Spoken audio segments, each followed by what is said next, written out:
Here we are again.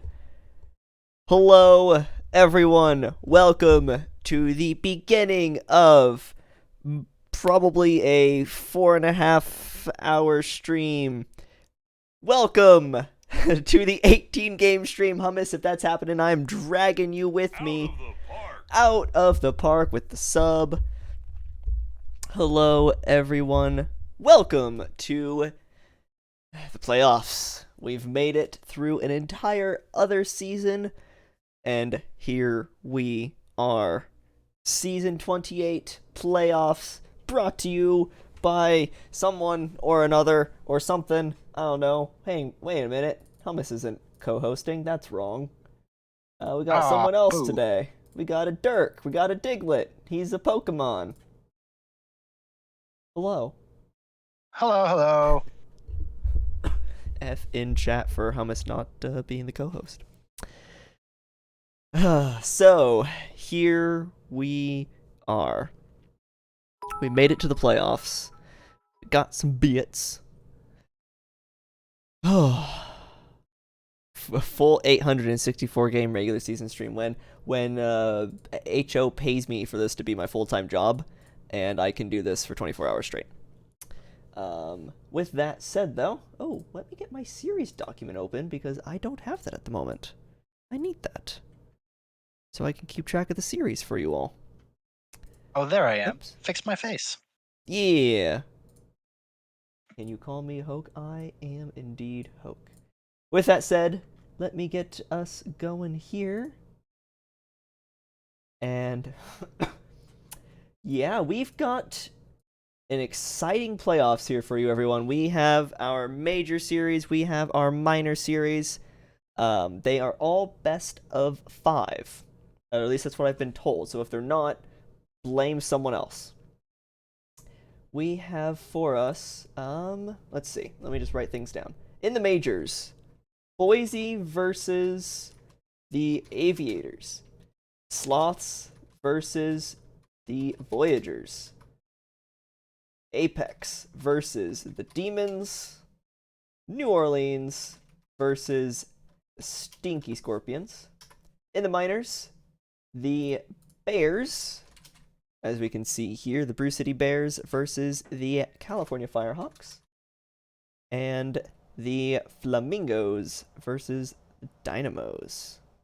Dallas and Flamingo. I have definitely wildly messed up this document, but we're just gonna run with it.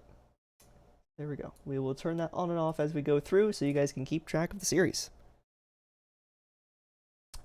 With that said, here we go.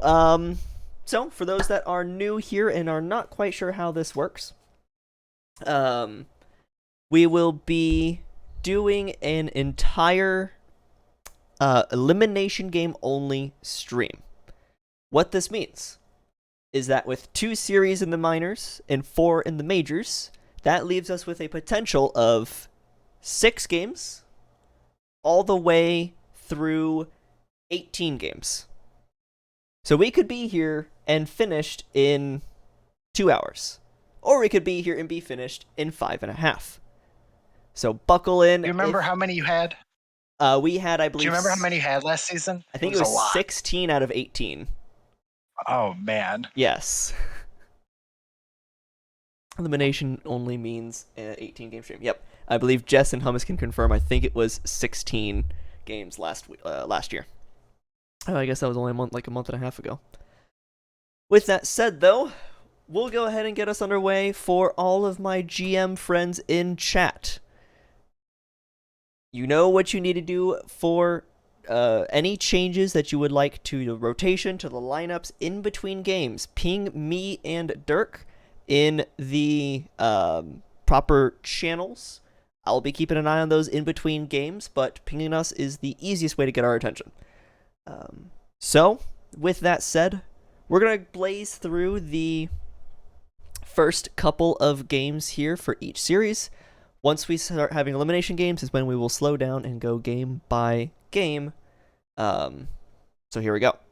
Flamingos and Dynamos. We're going to just kind of peek in here Oops, not that. I wanted this. We're going to peek into each of these for just a moment, though before I do one thing. Out of the park. Excellent. It stayed. We're going to peek into each of these just for the sake of looking at all the lineups and everything like that before we start to go through and quick sim everything. So as we see here, the Flamingos and the Dynamos, starting pitchers for game 1 will be Len Kagamin versus Jenkins Miller.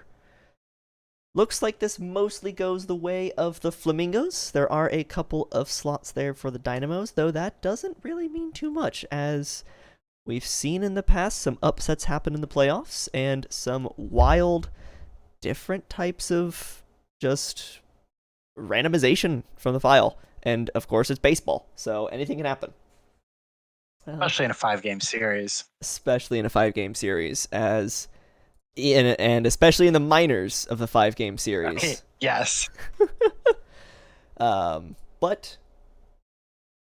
with our first game here, get your free bets in. Thread closes at first pitch, so get your bets in quickly here, as I will go ahead and sim Flamingos Dynamos here in just a second. We'll take a look as well at the Firehawks Brew City Bears, just so we can get a general sense of how these two minors series are going to play out. With the Brew City Bears, they have the full wash, whatever you want to call this, full sweep here. Every single slot is leaning towards the Bears, including the starting pitchers. Lizzie Mitchell on the side of the Flamingos and Booze Gooser on the side of the Bears.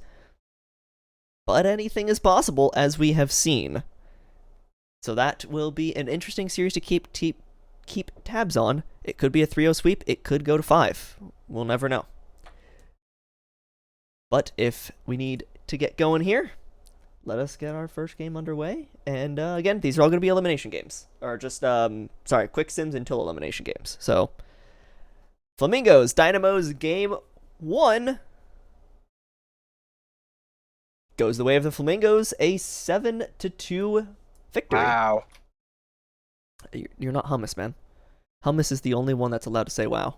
Yeah, I do it just as often as he does, too. I laugh at myself. So a 7-2 first game win for the Flamingos. A 4-run ninth inning sealed the deal. Would have been 3-2 up to that point. But the 4-run ninth pretty much made that official.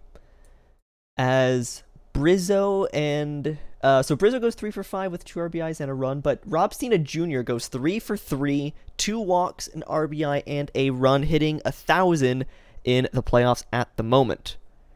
A lot of offense on the side of Dallas as well, but not enough to drive home runs. The only RBIs coming from Wilson and... I've said this once before, Kamun Haiku Kanye Keyhagen, sorry. Kamun, Haiku, Kanye, Hagen both get the RBIs there. But other than that, that was not enough. Pitching-wise, the starting pitcher Miller for the Dynamos gets the loss and gives up 3. Pepe does take the win for Florida, Kigmin going 4 1/3, giving up only 1. Nola takes the save for Florida. And Mr. 3 for 3 with 2 walks, Rob Sina Jr. is your player of the game. So that is our first game. Florida up 1-0 in a 5-game series. I'll go ahead and click quick play, but I'll send this one over to Dirk for Firehawks and the Bears, Lizzie Mitchell and Booze Gooser. Let's go. California gets the win, 4-3, taking the first game on the road there. Getting that last scoring run in the 9th to take the lead. They were tied going into the 9th, and we went to see who got the RBI in the 9th, but pretty Jardine Firehawk Superbot. Jardine went 2 for 4 for the Firehawks with an RBI, but pretty even offensive performance for them. 5 hits for the Bears. John Doe Jr. went 2 for 2, drew a walk. Lizzie Mitchell went 7 1/3. gave up 3 runs, but Aaron Beckett gets the win, and Booze Goozer went 6 2/3. Jet gets the loss in relief, and Lizzie Mitchell is the player of the game. Excellent. So there we go. And that is the first day. Flamingos take 1 win, Firehawks take the other, and we are at 1-0 apiece. The majors don't start until the next sim day, so we'll head up there.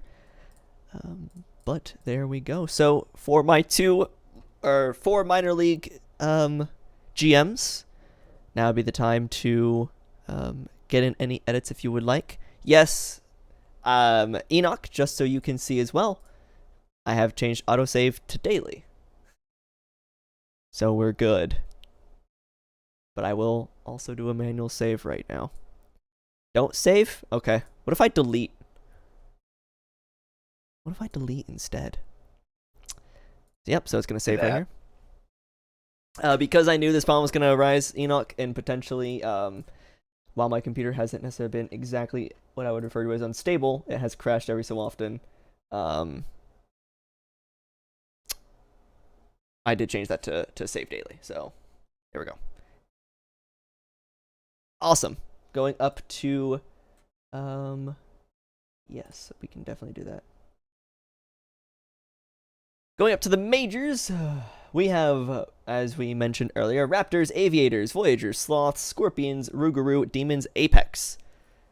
So, as we just did with everything else, go through quickly all the lineups, go through all the quick plays, then we'll head down to the minor league sim to see what happens in their game 2s, and we'll just kind of wing it from there. So, Raptors, Aviators. As this will be an interesting series. While the Aviators were the #1 seed, and I think the best win-loss record of this season, I've been loosely following. I remember if it was OBX or New Orleans. It was close going into the end. Yeah. But at the very least in this conference, it was New Orleans. It was New Orleans. Yes. Okay, so New Orleans takes the best record. The Aviators just have the best record in the Legends Conference. But as we see here, taking on the #4 seed, however, it's not exactly as one-sided as the. I feel like I messed something up on my. I did. As the Brew City Bear and California series. New Orleans by a game. Dang. So while the Aviators do have the big advantage, the Raptors have an advantage in the pitching category as well as in the leadoff spot, and co-GM Parker Beecham in the #6 slot. Everywhere else goes to the Aviators or is a tie in the 2nd slot. So that'll be a very interesting series to keep an eye on. So keep an eye on that. That will be fun. The 2nd and 3rd seeds, Voyagers and Sloths. This one will be back and forth. If any of these go to 5, if I had a bet on one series to go to 5, it would be the Voyagers and the Sloths.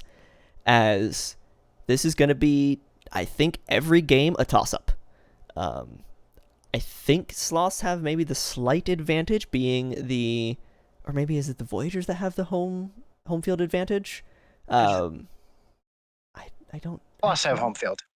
Sloths have home field. Okay, so I think Sloths have in my mind the advantage for getting the 3 games at home.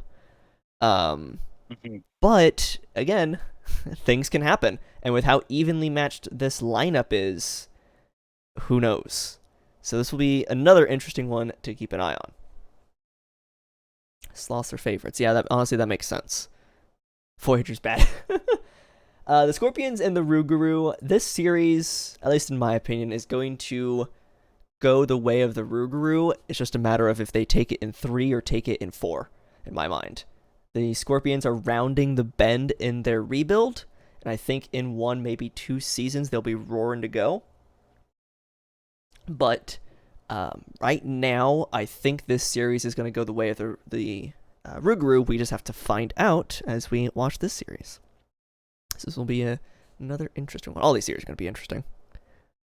and Detroit and Indy. I'll be curious to see if Primetime Indy is the one that shows up. Because if it's Primetime Indy, they will win every elimination game that we watch if they go down 0-2. But if Primetime Indy's not the one that shows up, I think Demons have this one, but I don't know. Demons played Indy well throughout the season, and the logos are a little surprising. The advantages there, considering the records that these two teams had. Yeah. So this will be, in my mind, again, it depends on which Indy shows up. Which Apex team is it? Oh, hello, little kitty cat. Where are you going? We're wandering away. Okay. With that, we'll go ahead and quick play the series. So, Raptors, Aviators, Game 1 at Outer Banks heads the way of... Oh, boy. That is a massive win for the Aviators, as the bottom of the first sealed the deal. 4 runs in the first inning. They needed 1 extra to take the lead. That all they needed, but an extra 6 runs is that's some pain in the side of the Raptors. So Aviators go up 1-0 in the series. A 4-for-5 day with 4 RBIs and a run for Drakenberg, the left fielder, hitting 800 in this playoff. Only 1 game. But wow. There actually was a pretty good amount of offense on the side of Boise as well. 11 hits, 3 of them coming from Johnny Pluto. But the bottom of the order, Beecham, Bodnar, Ham, Justice, just could not, looks like, bring in the first 5 batters. My goodness, Outer Banks was 17 runners left on base. Yeah. 17 and yet scored 10. Exactly. That's insane. Wow. That's a lot of, 5 walks in and of itself is dangerous. And no, exactly, Hubdog. The example of timely hitting versus not. Being able to have the bottom 4 of their lineup bring home the guys in the top was all they needed. Walker Cato does take the win, going 5 2/3, giving up 3 earned runs. Pozo gets the save for Outer Banks. Lucas gives up 6 earned runs and takes the loss. Arno Drakenberg, going 4-for-5, is your player of the game. So there we go. That is Game 1, Raptors, Aviators. All right, I'll take the Voyager Sloss. Yeah. As we say that, Voyager, Sloss, Whole Horse, and Nolan Windsor. And the Sloss, ooh, wow, in extras, get the win 3-2 in the bottom of the 10th. The Voyagers tied it up in the top of the 9th, but gave it right back to the Sloss there in the 10th inning, as off a walk-off sac fly from San Antonio. Not a lot of hits for the Voyagers, only getting 4 to the 11 for the Sloss, while Weedham Boys with 3 of them. He went 3 for 3 with an RBI. And on the Sloss side, Kuna Matata goes 3 for 4 with a home run, 2 RBI. Sudat, the catcher for San Antonio, also goes 3 for 4. The pitching for New York, Whole Horse is your starter. He goes 6 1/3, gives up 2 earned. But Aberdeen is hit with the loss, giving up the run in extras. And on San Antonio's side, Windsor is the starter. He goes 7 innings, gives up a run. Rodriguez, the blown saved, and Slim Dugan picks up the win with 1 pitch. So congrats for that. And Nolan Windsor is your player of the game, the starting pitcher for the Sloths. Love that. Wherever you are, Dugan would be Overwatch. 1 pitch win. Yeah. Dugan would be Overwatch. I haven't seen him in a while, but 1 pitch win. Nice. Okay. Came in, took care of business, go home. Yeah. Hey, that's an easy day at the ballpark. Come in for 1 pitch. Scorpions Rougarou. I think this again, I think Brew Crew take this, but if the Scorpions take game 1 here, that could throw AV everything into chaos. DVS did come in hot, kind of clawed their way back into the playoffs. Yeah. So. What? Wow. No! Yeah. Why did I speak this More into? extras. What did Oh, I boy. do? The Scorpions take game 1 5-4 with a 1-run inning in the top of the 10th. Why did I put this into? I spoke this into existence. Gosh darn it, me. Offense-wise, Chris Jacob, crush fam, going 3 for 5 with 3 RBIs and a run. As well as Geronimo on the other side goes 3 for 5 and a run, just couldn't bring anyone home ahead of him. 4 runs seemed to have been enough, but it was not, as the solo run in the top of the 10th comes from, looks like, a walk from Tex Walker. A bases loaded walk from Tex Walker in the top of the 10th drives in a run. Tex Walker with the clutch eye, going 2 for 4, a walk and an RBI. Wright takes the loss for New Orleans, and McDougal getting the start, going 7 innings, giving up 4. Baxter takes a hold. Pressing takes the win and blown save, though Economides takes the save, giving up only 2 walks in an inning. Chris Jacob, Crush Fam, is your player of the game, and it may have caused maybe something to happen, a rain delay of an hour and a half in the 7th inning. Maybe it shook New Orleans. Maybe it looked like it maybe knocked Dougal out of the game. McDougal out, yeah. And they had to bring in Wright. Maybe. Interesting. I bet he might have even gotten some of the, if those runs came in the 7th, I bet whoever came in and relieved him, he kind of had those inherited runners, hit those on McDougal, and then that's rough. Yeah, it's very possible. And I'll toss this one to you. Demons Apex, Molly Mitchell, and Dogwood Maple. Detroit travels to Indy, and Indy takes the first game. Wow, late. 2 in the 8th, 2 in the 9th. Walk it off. Detroit led for most of the game. Indy just crawled back there. Pretty even on the hitting side.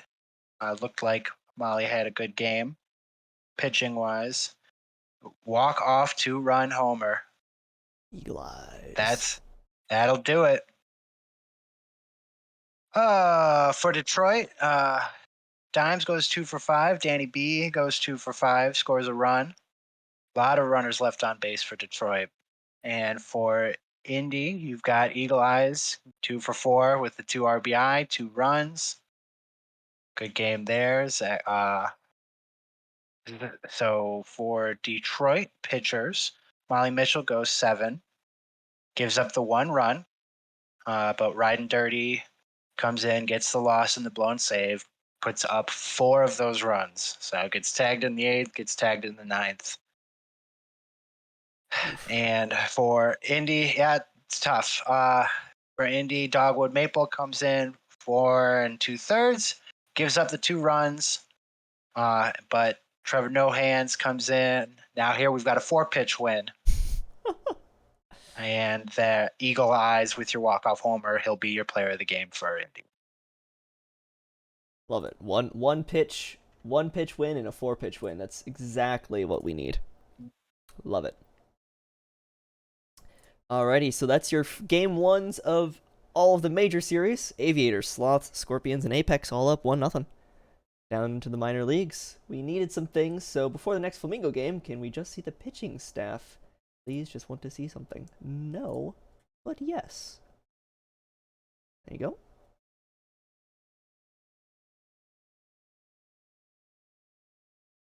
So Flamingos pitching staff. There you go. DJC on 0. Let me just make sure your guys' thing's at 1:30. It is. Okay. And you want his hook to be -1. Okay.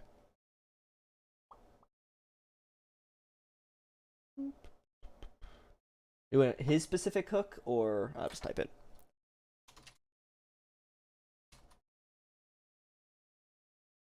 Okay. So -1. So there. That should be good.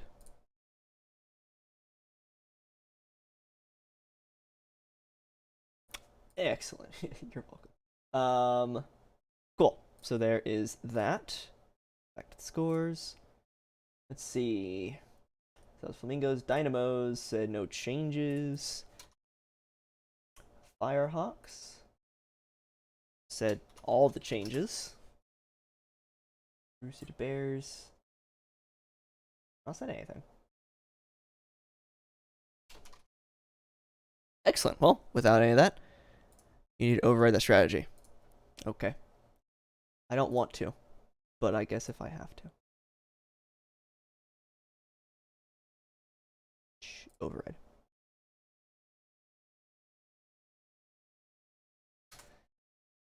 Alrighty. Oh yes, I need to do your thing 2 p.m. I'll do that in the next day.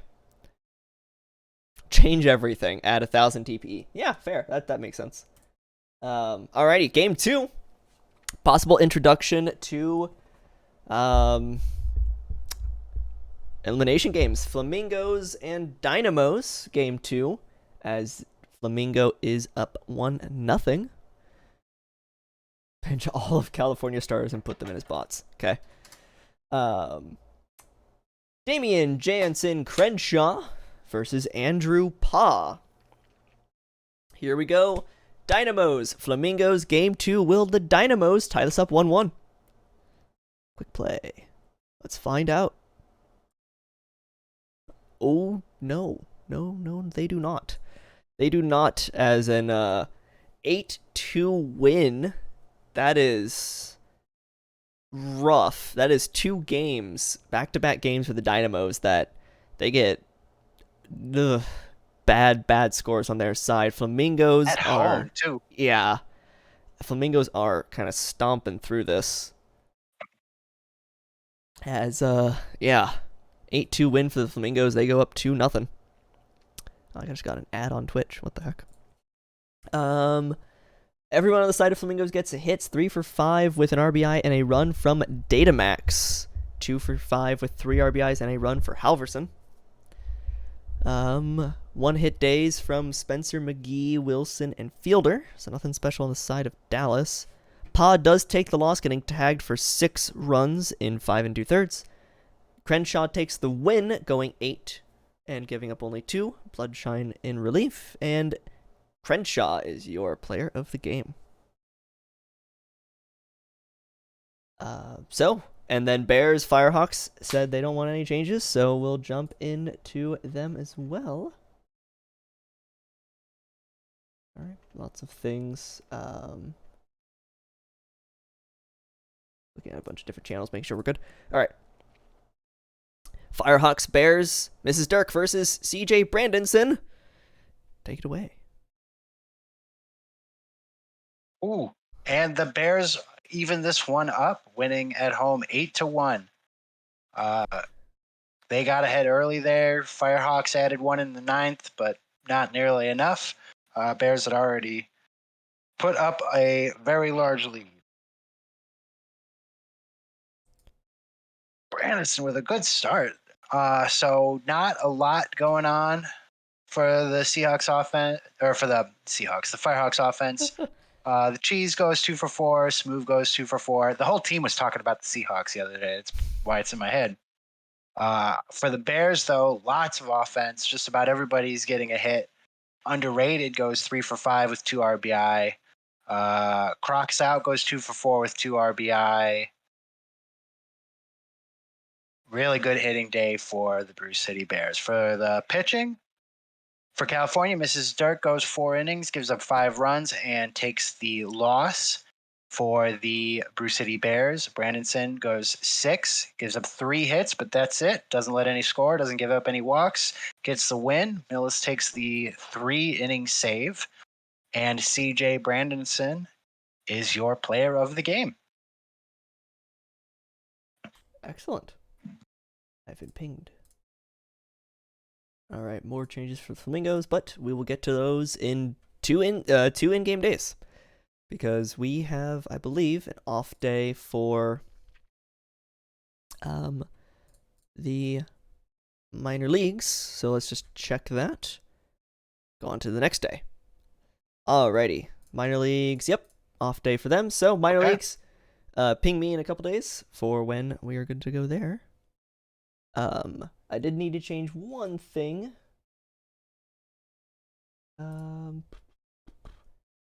After game 1, can we get specialist thing? So pitching. Can we get specialist secondary? There you go. Get your picture for you. Yeah, go away. Alrighty. There's that for the Scorpions. So, still no elimination games to watch. So, yeah. You're watching the stream. Too bad. As we go into game 2 here, Raptors down 1 game over the Aviators. Vivi Zielman going to be on the mound. Beck's out in the audience, maybe. I don't know. Bob Beaumont is on the mound for the Aviators. I guess I should have shouted this out earlier. My Majors GMs, I did one change for the Scorpions already. Any changes, Majors GMs? Give you guys about a minute here before we talk about that. That'll be Raptors, Aviators, Voyagers, Sloth, Scorpions, Rougarou, Demons, Apex. Any changes? Make Boise win. Sorry, can't do that. Boys, no change. Demons.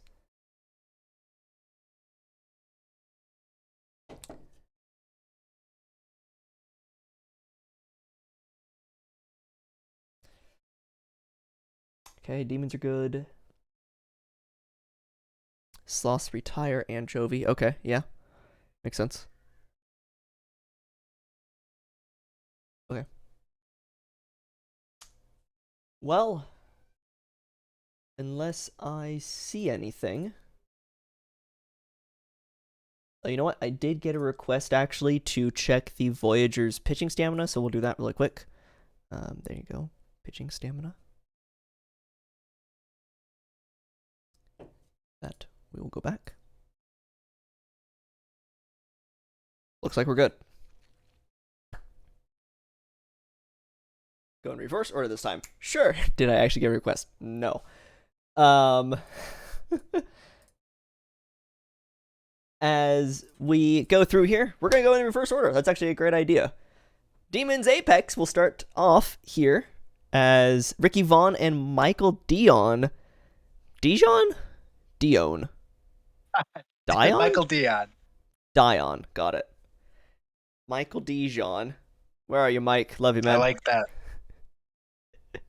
Dion. Got it. Michael Dijon Mustard. Ricky Vaughn and Michael Dion. Demons Apex. Apex up 1-0. Will we go to a elimination game, or will it be a 1-1 split? Let us find out. I'll die on the mound. Ooh.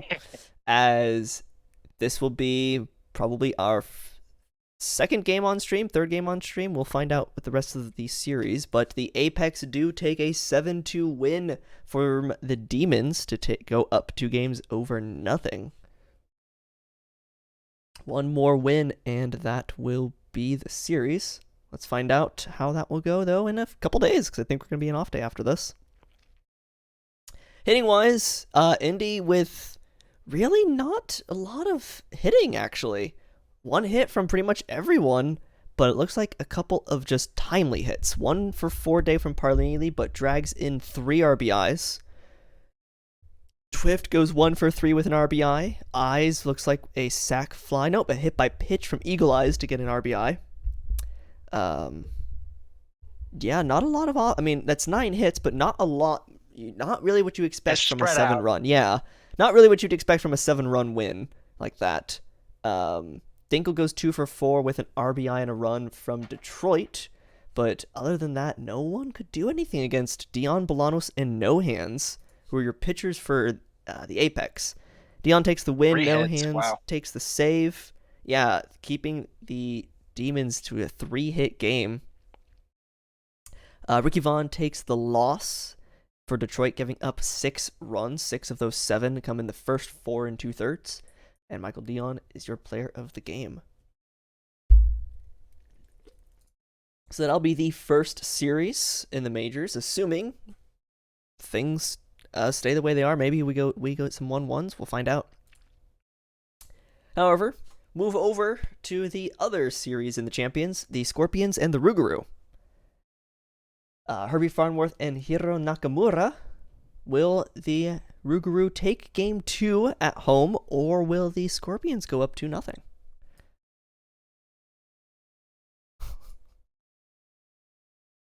What?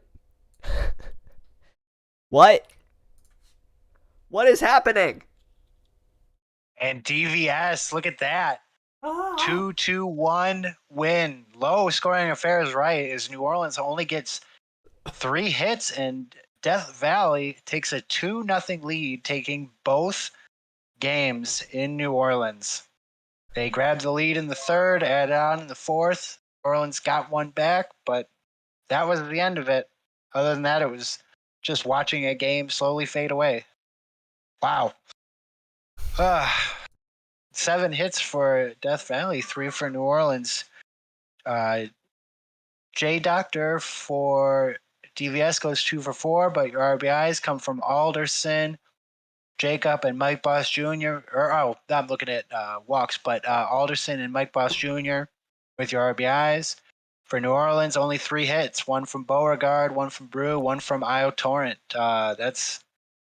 Those averages are rough. 6 players for New Orleans hitting below 200. That's tough. That's tough to win like that. Herbie Farnsworth for Death Valley goes 6 2/3, gives up just 2 hits, 1 run, gets their win, and Baxter gets the save in 2 1/3 inning.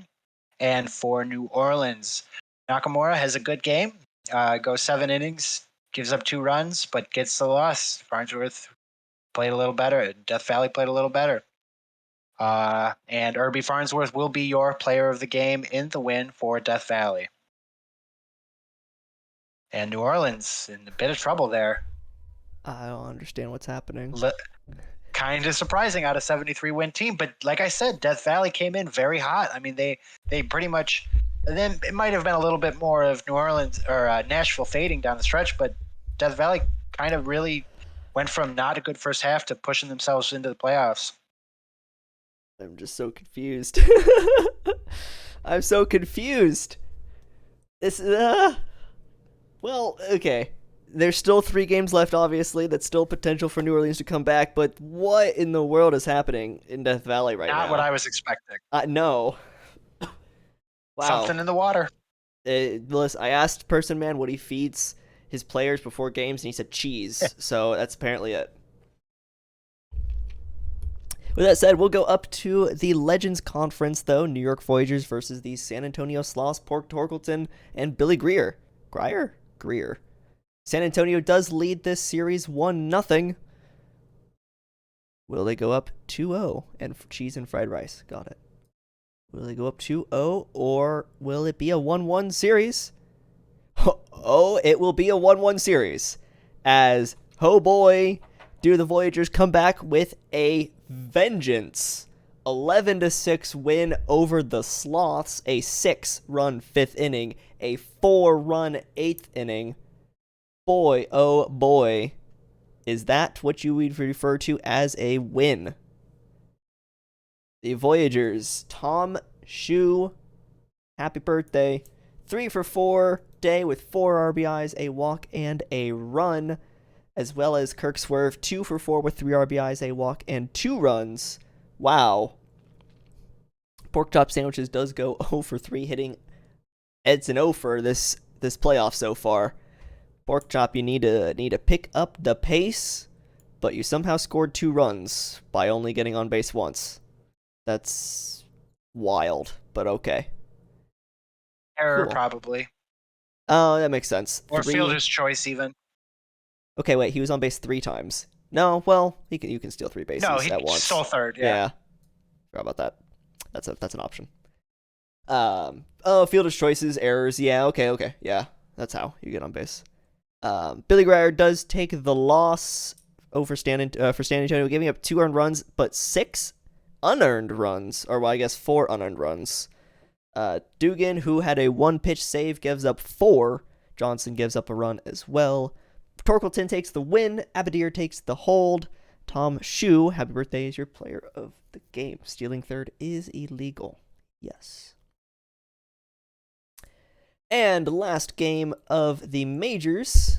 Will it be a 1-1 series, or will the Aviators go up 2-0? The Raptors versus the Aviators, Vivi Zielman and Bob Beaumont. Toss this one over to you. Let's find out. Boise travels to Outer Banks and cannot get it done. So Aviators win again, extend series lead to 2-0.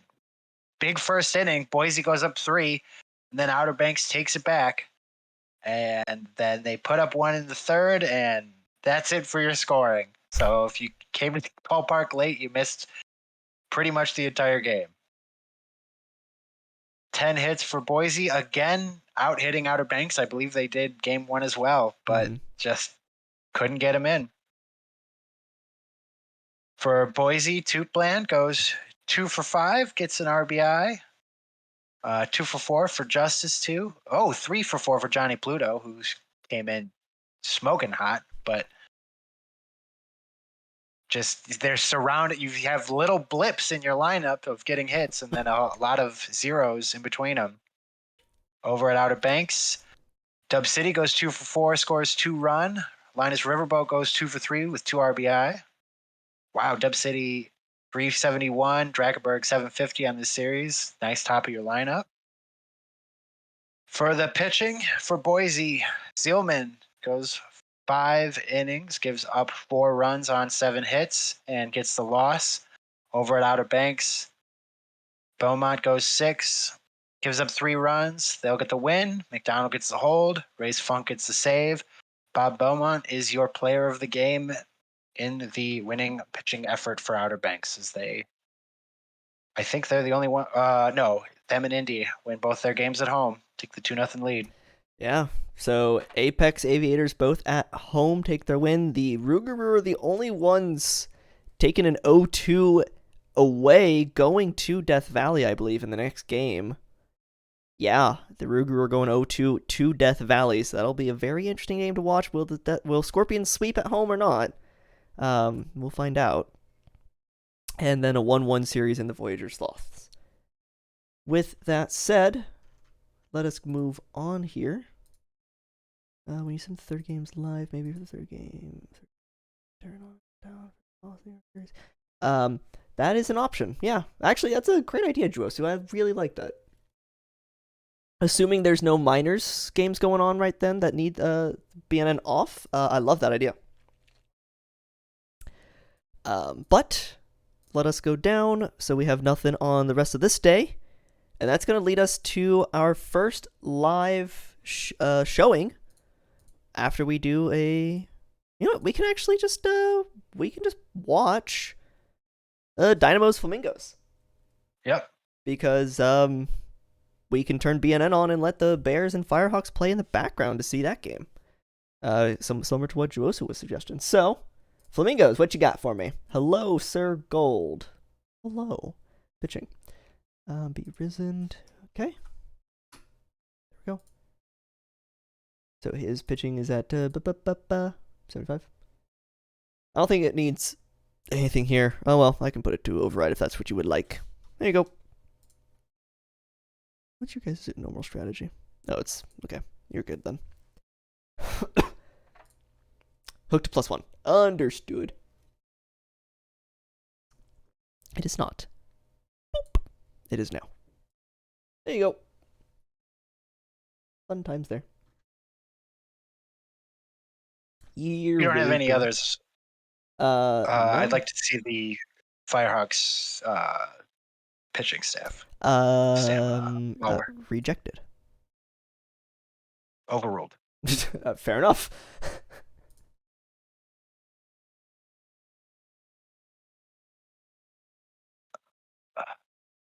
Okay. Thank you. Alrighty. You're good there? Yep. Sweet. So, game 1 live on stream in a hot tub. Not in a hot tub. That'd be cool. We've got the Dynamos and Flamingos elimination game. Now at home for the Flamingos. Be cool. Will It they would be hot. Will they take the game at the mound, or will the Dynamos take game 3? This will be the first game of this set of 18 that we have the potential for, assuming if the Dynamos win. If not, we've saved ourselves 2 games. Let's find out. Let's go ahead and get... We can't do 18 more anymore anyways. We can actually. 18 is all the possible elimination games we can do. Oh, you're right. We can't do 18. No, yeah, because we got 1-1 series. Because of the couple of 1-1 series. You're right. We can't do 18 anymore anyway. Perfect. Yeah, we're down to 16. Love to see it. We're down to a potential of 16. Sorry, LBG. We stream just became big Flamingo fans. Let's see here. So let me get up.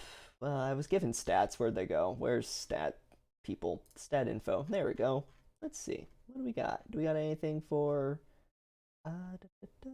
That's Brew City in California. Do we not have anything for Dallas? And I don't think... Haters. Yeah. What the heck? Go ahead and get your prediction going, guys, as I look through and see, is there anything stats-wise for me? However, if there's not, I can definitely make something up. I don't see any. Wow, we somehow missed a series. Let's see. Let's make some stuff up. The Flamingos are up 2-0, heading home towards the mound. Dynamos need this game, this comeback win, for any chance to stay alive here in the minor league playoff. We got total runs. What do we got our over-under on total runs? We've got 9.5 between both teams. Well, we can take a look down there and say, well, the ERA for Fernando Jose is 3.85 versus a 4.54 for Nick Parsons. However, yeah, Nick this Parsons... is the game 3 starters.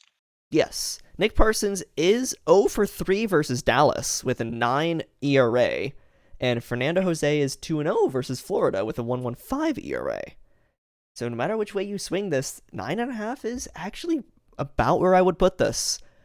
A matter of, does Parsons stay in long enough to give up a lot of runs, or is he taken out early in an attempt to keep the game close? Or does he just have a wonderful performance and keep this game close anyway? Well, that's going to be... Yeah, I'm hitting the over on this. I think you got what in theory the worst starters you'll see in the whole series. You know what? Miners. I'll put 10 on the over as well. Put 10. Put 10 in. With that, as our timer runs down, do you want the beginning, end, or the middle? I like the middle. Okay. I like the middle. Cool. I'll take first, second, and then, was it 7th, 9th? 7th through 9th? Yep. Excellent. We got a bling-da-ding. What was the bling-da-ding for? Someone is following. Welcome to the PBE. Hey.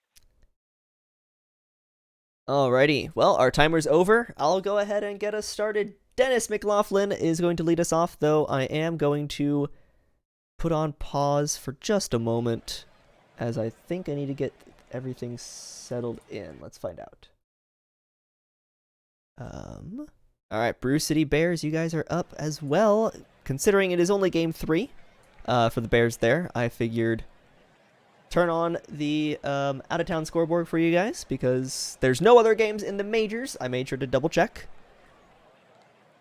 So you guys, Brew City Bears in California, you guys are up in the top right corner as we watch game 3, potential elimination for the Dynamos here live for us. So let's also get our series up and running as well. And for those that will join in, I'm sure later on, the series and all of our live games will be on the left-hand side of the screen, so you can follow along with what's going on. With that said, Dennis McLaughlin will lead things off for us for the Dynamos versus Nick Parsons. And here we go. First pitch, coming to you live from the PBE. Oh, I need to change the size of things, as Dennis McLaughlin actually is going to hit this into the left field corner down the third base line, and that's going to be a lead-off double for Dennis McLaughlin. These people are way too small. I need big players and big balls to be able to see anything. I don't know why it won't stick, but there we go. Tiny players, giant balls. Tiny players, giant balls. You've got it. And nailed it right there. Good enough positioning on that. All right. Small players, big balls. Yep.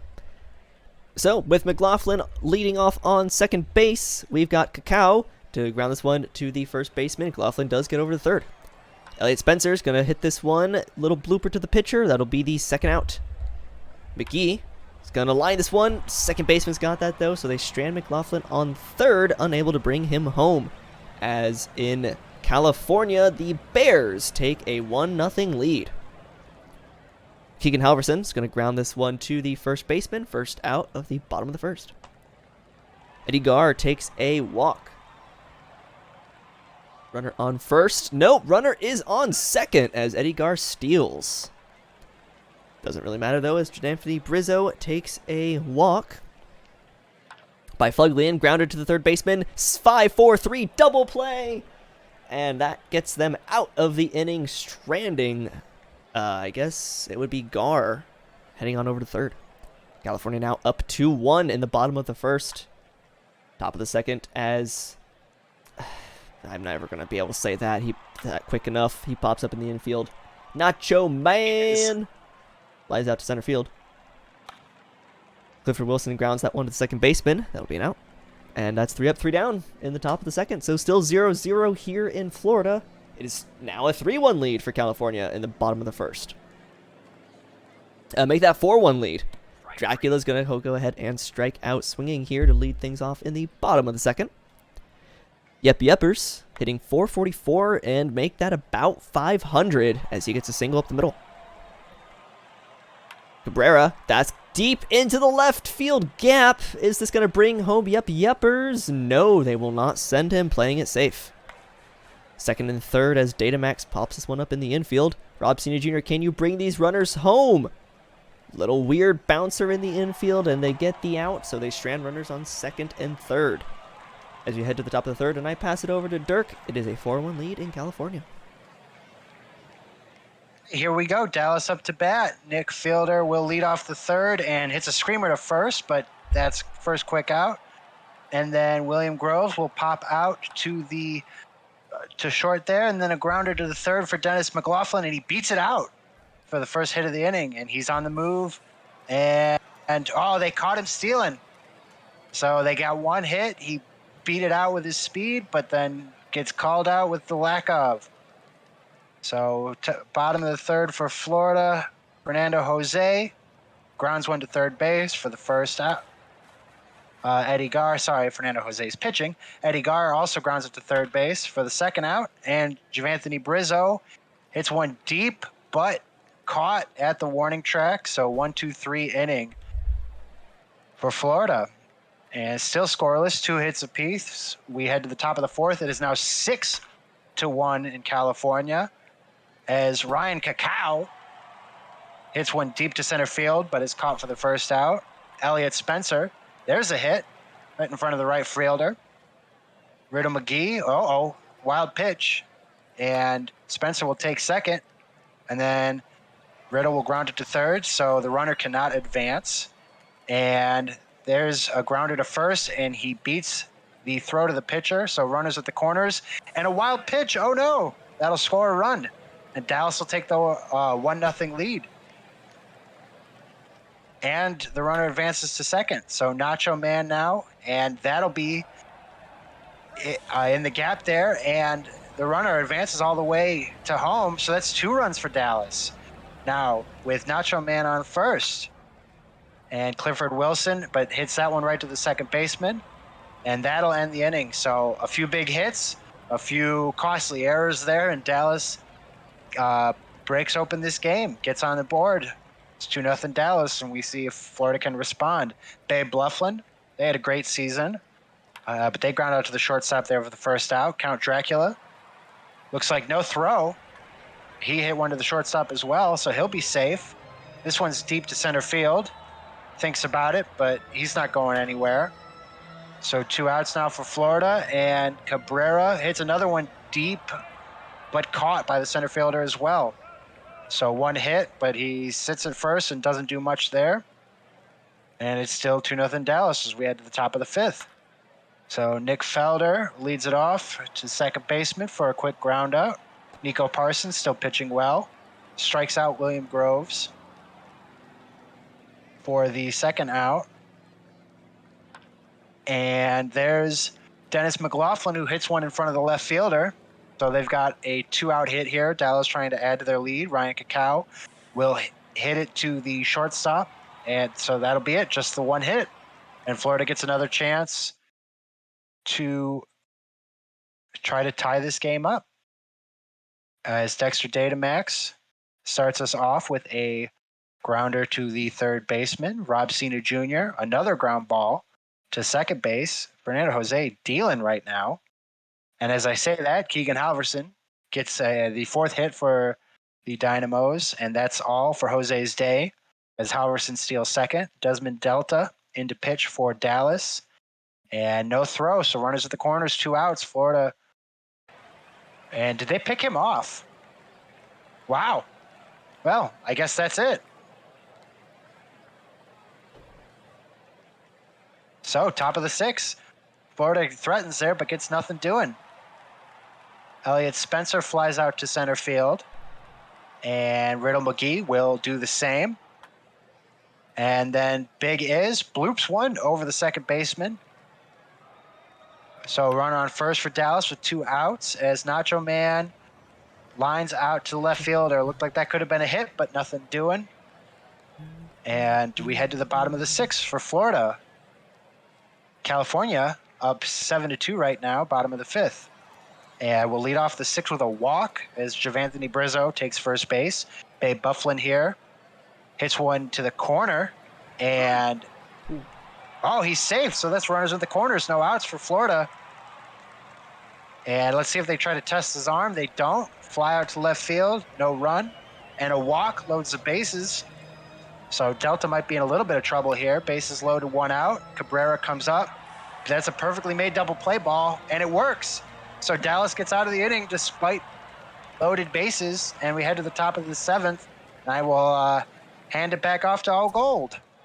And we go to the top of the 7th, still 2-0 Dallas as Wilson flies out to the center fielder. Fielder's going to ground out to the second baseman. Groves fly ball to left field and easily caught for a 3-up, 3-down inning as things in California are getting a bit spicy. Brew City Bears trying to make a 4-run comeback here, going to the top of the 7th. But it is a 7-3 game for California at the moment. Here in Florida, Datamax does strike out swinging to lead things off for the bottom of the 7th. Rob Cena Jr. is going to hit this one to center field, and that'll be an easy out. Keegan Halverson. Oh, that might be an infield single. It is. Second baseman unable to get the ball out of his glove. Halverson is caught stealing second base. Running themselves out of an inning is the Flamingos. Boy, oh boy. Hate to see it. McLaughlin to lead things off in the top of the 8th. Strikes out swinging. Still a 2-0 game. Not much offense as well. I mean, people have been on base. Just no one's been able to get home.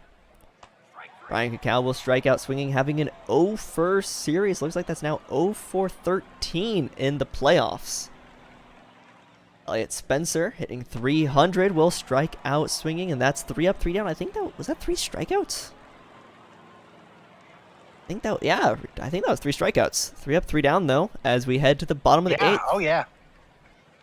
Eddie Garr, that's gonna drop in center field for a leadoff single. So tying run at the plate, Anthony Brizzo. Are they gonna get the double play? No. Pitcher just goes to second. They get the force out. Byflugin will strike out swinging. So Dracula looking to try and bring home the runner from first, Anthony Brizzo. And that is going to do that. Tied game. Count. Dracula. 2-run shot to left field. 409 feet. This game is tied. 2-2. Yepers is going to try and continue this inning, but that inning will be over with a grounder to third. And we have a fresh game going to the top of the 9th. California is still leading 7-3, though a runner is on first for the Bears. McKee, is that going to drop in? Oh, a diving play in left field by Dracula. Gets the home run and saves a hit.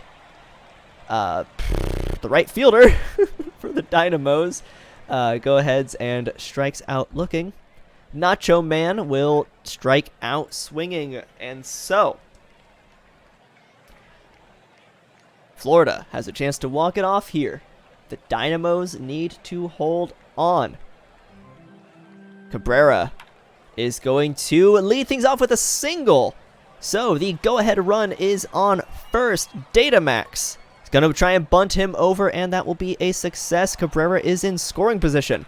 Rob Cena Jr., that's going to go to the wall, and it looks like the walk-off RBI double from Cabrera sends the Flamingos to the second round.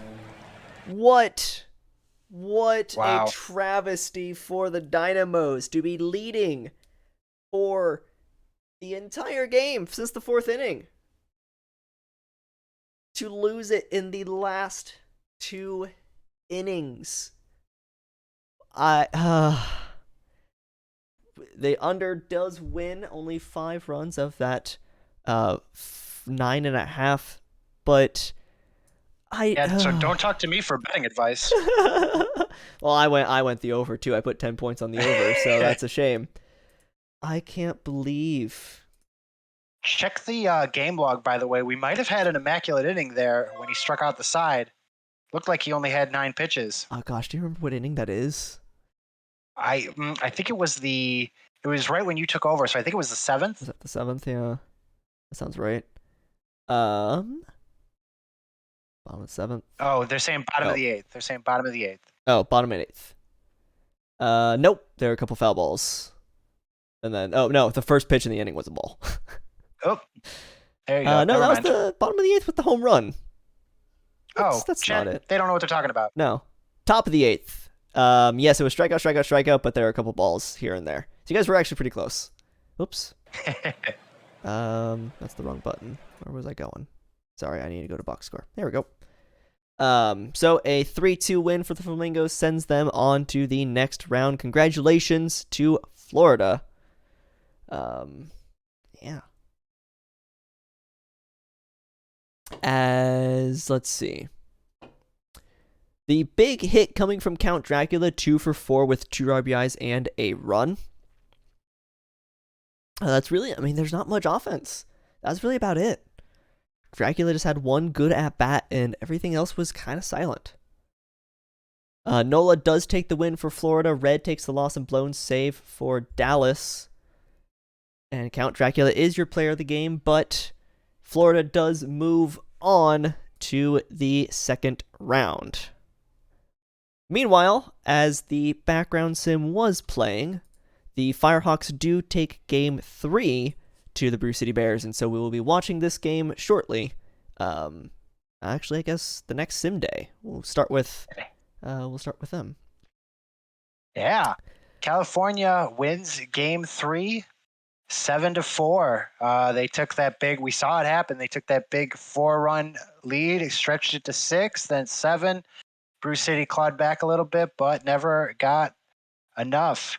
Looks like a few home runs there for California. Brew City side, you've got 2 for 5 for underrated, a couple more two hit games in the bottom of the lineup for Brew City, as they did put together 10 hits, but California got the 7 runs. Very even hitting effort from California. 2 for 3 from Bubba Tree with the RBI. They had that home run. Cheese looks like they hit a home run as well. Pitching for Brew City, Ragnarok takes the loss. He only went 1 1/3, gave up those 6 runs. The bullpen for Brew City did very well. They only gave up 1 more run, but that start there hurt. And then for California, Oil Can goes 7 2/3, gives up 3 earned runs, 4 total. Aaron Beckett keeps up doing very well this postseason. Another inning and a third, no runs, keeps the clean ERA. And Bubba Tree's your player of the game with that big home run. Another follow, looks like. Jetsons, welcome to the PBE. Alrighty, as we move on to the next day, we do have a request, and the file has to save. So the Bears and the Firehawks will be what we watch first, so that way we can see if the Miners series will be over or not. We'll be watching them and turning off the background sim. However, before we do, throwing out the couple of minutes, the Firehawks and the Bears. We already have a request from the Bears. For the Firehawks, if there is something you would like to be changed, now's the time to throw it in. You guys are up 2-1 in the series, but let me know. So for the Bears, for Game 4, as this is what we'll be watching next, let me turn off. Gold, I'm right here. Hello. There we go.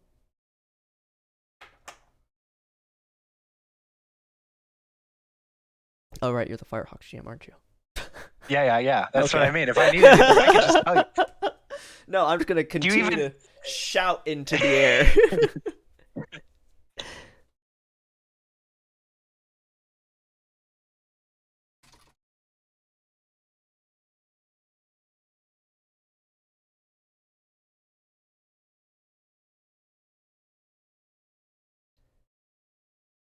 Should you start it now? You want a home run prediction?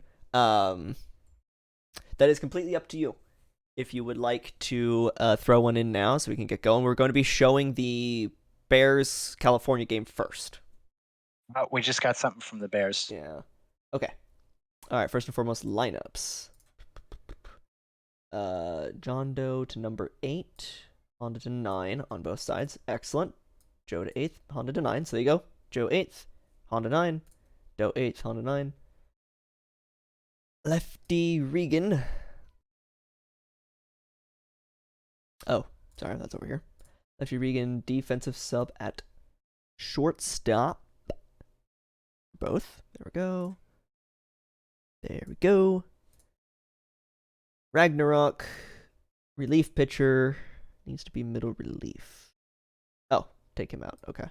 Put him over here. Middle relief. And then I'm just going to leave it as normal usage unless you tell me otherwise.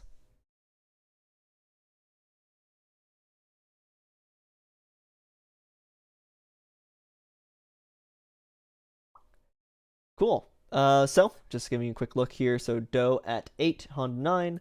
Doe 8, Honda 9. You got Lefty Regan at defensive sub for each, and Ragnarok is now middle relief. Heat. Oh. I was like, what does heat mean? Great. Awesome. You are welcome. So we getting this game going here in just a second, everyone. Gonna click manage. Gonna click. Let me see. Being on off. No, you don't get to see anything. Okay. All right. I just want to see the pitching. Yeah. Yeah. Oh. All right. I'll leave that. Okay, that's fine. That's fine. Okay, Yeah, I always just forget what I did. that's fair. Alrighty, so as we've got total runs at 8.5, let's see what we've got here. We do actually have something here. There's a lot of info here for our buddies, but we're gonna go ahead. I'm gonna say the under for this. I'm gonna go under. I think we're gonna be under 8.5. I'm putting 10 points on it. Scroll you up. Yes, sorry. Hang on. Let me get the overlay off and the host and co-host off. There you go. All right. So for 8.5, we've got Booze Gooser 4.3 ERA, Lizzie Mitchell 4.5 ERA. Gooser's going 2.05 versus Cal, but Mitchell's going 4.34 versus the Bears. So we'll see how that plays out. Thank you. You are welcome. Let's see, what do we got here? It's that time of the year again. Blah, blah, blah. Most teams pack up their gear. We've got playoffs. Well, we're already 3 games in. So, yes, there are playoffs. The Bears go up against the Firehawks. For Bruce City, this series will be motivated by the aspirations of claiming their first title in franchise history, but more importantly, revenge. 2 seasons ago, in their first ever playoff series as a club, the Brew City Bears took on the California Firehawks in the divisional series, but suffered a tough 3-1 series defeat, and I hate to say it, it's looking like that again, but things can change. Things can change.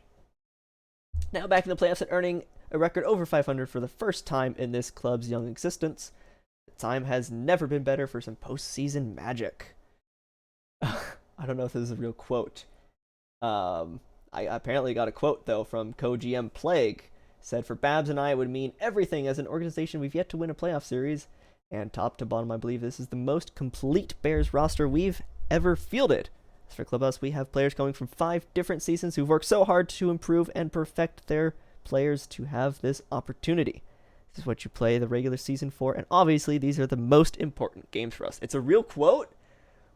We got quotes in our stats now. What the heck? Yeah, they reached out to me too. Yeah, I was just getting there. So for the Firehawks, their chances of advancing and making a deep postseason run lies entirely in the hands of the superb middle infield duo Stern and Bubba Tree. Together, they combine for 7.1 WAR, which blows away all middle infield duos across the minor league landscape. An unimpressive 23-31 on the road record. If California can split the first 2 games, which they did, in enemy territory, they are set up well with a 28-26 record on home turf. When asked for a comment, Dirk said, hummus is stinky? That's really weird. I'm really proud of how everyone has come together. That's true. Oh, that's true. Okay. Dirk said, I'm really proud how everyone has come together over this season that seems to have gone by way too quickly, and I know we'll be out there fighting for this series. We have quotes now? What? That team's stepping up. Yeah. What the heck? As we head into Game 4 for the California Firehawks and the Brew City Bears. If California wins, they advance, and we have to do a bunch of work in the file. If Brew City wins, we don't have to do a bunch of work in the file, but we will have a Game 5. Key for victory for the Bears comes from their pitching rotation. 3.93 ERA topped the minor league PBE and the 2-baggers, as the team is first in extra base hits and doubles. For California, you want to keep the ball in the park, third best in home run prevention this season, and don't drop both games on the road, which was a success. Ride or die up the middle of the infield and collect timely base hits with runners in scoring position. If those things can happen, then a success. I'll go ahead and start us off again. You can take the middle of the game and... Yeah, please. I don't want to do the end. I'll be a wreck. Here we go. Let's get all of our stuff back up and running for Game 4. Let's make sure, okay, BNN is off. Excellent. Game 4, Bears at Firehawks. Marcus Emerson is to lead us off. Ignore the out-of-town scoreboard. I don't want to turn it off, so it's just going to be a blank black box in the top right. Hugo's voice is so relaxing. I could turn it down a little bit and turn into a nighttime radio announcer announcing this game. However, Emerson to lead things off for us up against Lizzie Mitchell. Emerson strikes out swinging. And that's going to get us underway here for the first out. ASMR stream. Underrated. First baseman for the Bears is going to slap that one to the third baseman. That'll be the second out. Stevie Steve will strike out looking, and it's a 3-up, 3-down inning to get us going. Sawyer Stern, the middle infield for the Firehawks, grounds out to the middle infield for the Brew City Bears. Bubba Tree is going to fly this one out to right field. Should be an easy out, and it is. Tyler O'Steele somehow checked his swing. I'll put a runner on first. Chris Smoove grounds that one to the second baseman, and that will end the inning. Drowning a runner on first. As we head to the top of the second, Connor McNasty is going to lead things off, and hot grounder to the third baseman's and out. Rock out with her Crocs out, flies this one to center field. That'll be second out. Jacob Sosa. Oh, that one's actually going to be a bloop single into left. Runner on first for the Bears. Vincent Aldridge. Oh, middle infield cannot grab that one there. It gets by Stern, and that puts runners on the corners. Doe Jr. just got moved to the 8th spot for this game. Already cashing in some runs. That is a single and an RBI. Honda grounds that one to the shortstop. That'll be the end of the inning, but the Bears grab the lead 1-0. We head to the bottom of the second to have Dotson to lead things off. The right fielder hitting .333 already.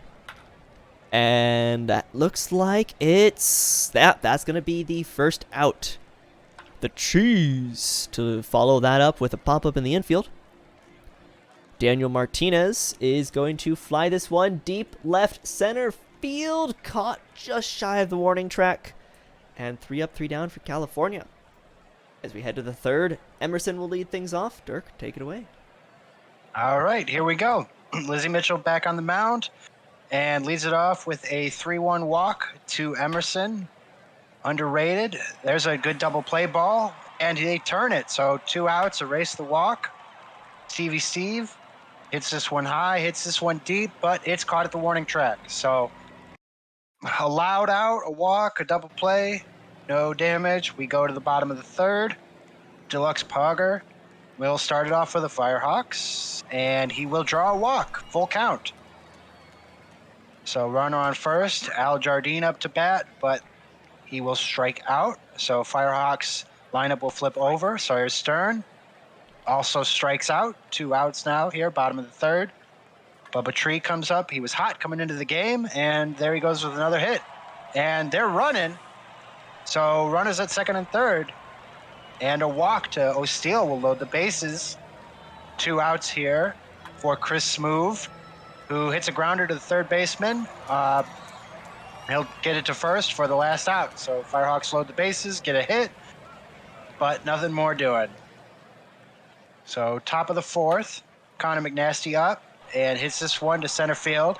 Line drive, but it's caught. Rocks out with a Crocs out. Puts a little more air under this one as he sends it to second base as well.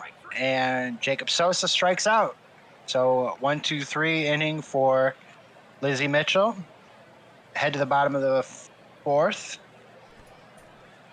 And Dotson will start this inning. And they get one in between the third baseman and the shortstop for a single. Kind of ripped that one. The Cheese up. Another strong hit. And that's down. That might score a runner, and that's going to be a triple. He makes it in 2/3, so no outs. California ties the game, and a runner on third. Daniel Martinez will strike out for the first out. California wants to cash in that runner at third, and that'll do it. Deluxe Pogger hits one into left field for the RBI single, and they'll take a 2-1 lead here in the bottom of the fourth with 1 out. Al Jardine will come up, and another tailor-made double play ball, and that'll get Booze Goozer out of it. So he gives up 2 on a couple of hits.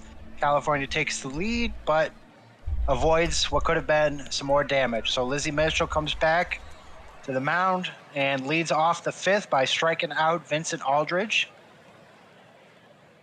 As they play a little catch out there in the infield. John Joe Jr. hits this one deep to center field for the 2nd out. And Martin Honda will get this one down in front of the left fielder for a single on the 1-2 pitch. So base runner, but nothing doing as they strike, as Mark Emerson strikes out for the final out of the 5th. And Lizzie Mitchell keeps up her good outing.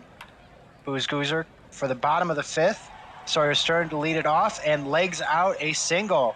The legs on him and Stern's running, showing the legs off again. Safe to second base. And Bubba Tree hits this one deep, gone. Home run. California takes the 4-1 lead off the Bubba Tree homer, and he's hot again. No outs here. O'Steele up to bat. Booze Goozer still on the mound. That one's deep to center field. That'll be a double for O'Steele. So back-to-back extra base hits for Chris Smoove, who grounds it to 3rd for the 1st out of the inning. The runner won't be able to advance. There's another grounder to 3rd by Kevin Dotson. So the runner stays at 2nd. Now 2 outs for California. And a runner to second base by the Cheese will end the inning. So 2 more runs given up by Booze Goozer as California extends their lead, now up 4-1. Top of the 6th, Underrated leads it off. Gets a crack of this one, but a little too much air as Jardine's able to range and get it in center field. Stevie Steve will hit this one in front of the center fielder for the 1st out as the boos start coming down. Connor McNasty hit a single there, so runner at 1st and 2nd. And trouble here for California. That'll score a run. 3 straight hits. Runner at 1st and 2nd, 1 out. Lizzie Mitchell stays in the game, and there's a grounder to 3rd for the fielder's choice. 2 outs and a single, and then an error as the 3rd baseman can't hold on to it, and that'll tie the game. 4-4 there. Runner advances to 2nd. That's rough. That's fundamentals. And John Doe will fly out to right field and end the inning. So a couple of hits strung together by Bruce City, and then the costly error at 3rd base. That's Bruce City right back into this ball game.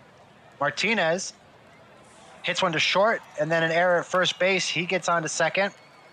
Safe on the error. Flux Pogger flies one out to center fielder. Martinez thinks about going, but holds up. And Jardine will hit one in front of the center fielder, but Martinez will stay at 3rd. So runners at the corners. Jardine's running, and he's out by a mile. So 2 outs now.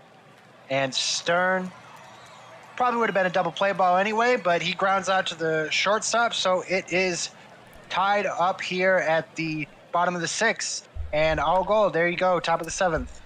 Tied game 4-4, 8 hits apiece, 1 error apiece. As Honda takes the 1st out, popping up in the infield. Emerson flies it out to left field. Underrated, that's a high pop-up right at the pitcher, but the shortstop will take it. And we are still tied. That error at 3rd might come back to bite the Firehawks. Though, maybe not. Tree flies out to right field. We'll have to just see. O'Steele grounds out to the 1st baseman. Smoove also grounder to the shortstop. So, tied game, headed to the top of the 8th. Will we get extras, or will one of these 2 teams be able to close it out? As we head to the top of the 8th, Stevie Steve, that's going to be a single into left field. So, runner on 1st. Go ahead run for McNasty.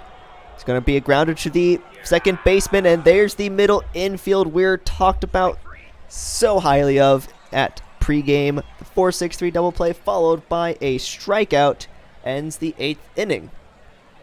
Dotson is going to lead things off, the right fielder, and that's going to get into center field for a single. Go ahead run now on the plate, or on base for the Cheese for a strikeout. Justin Jett now on the mound.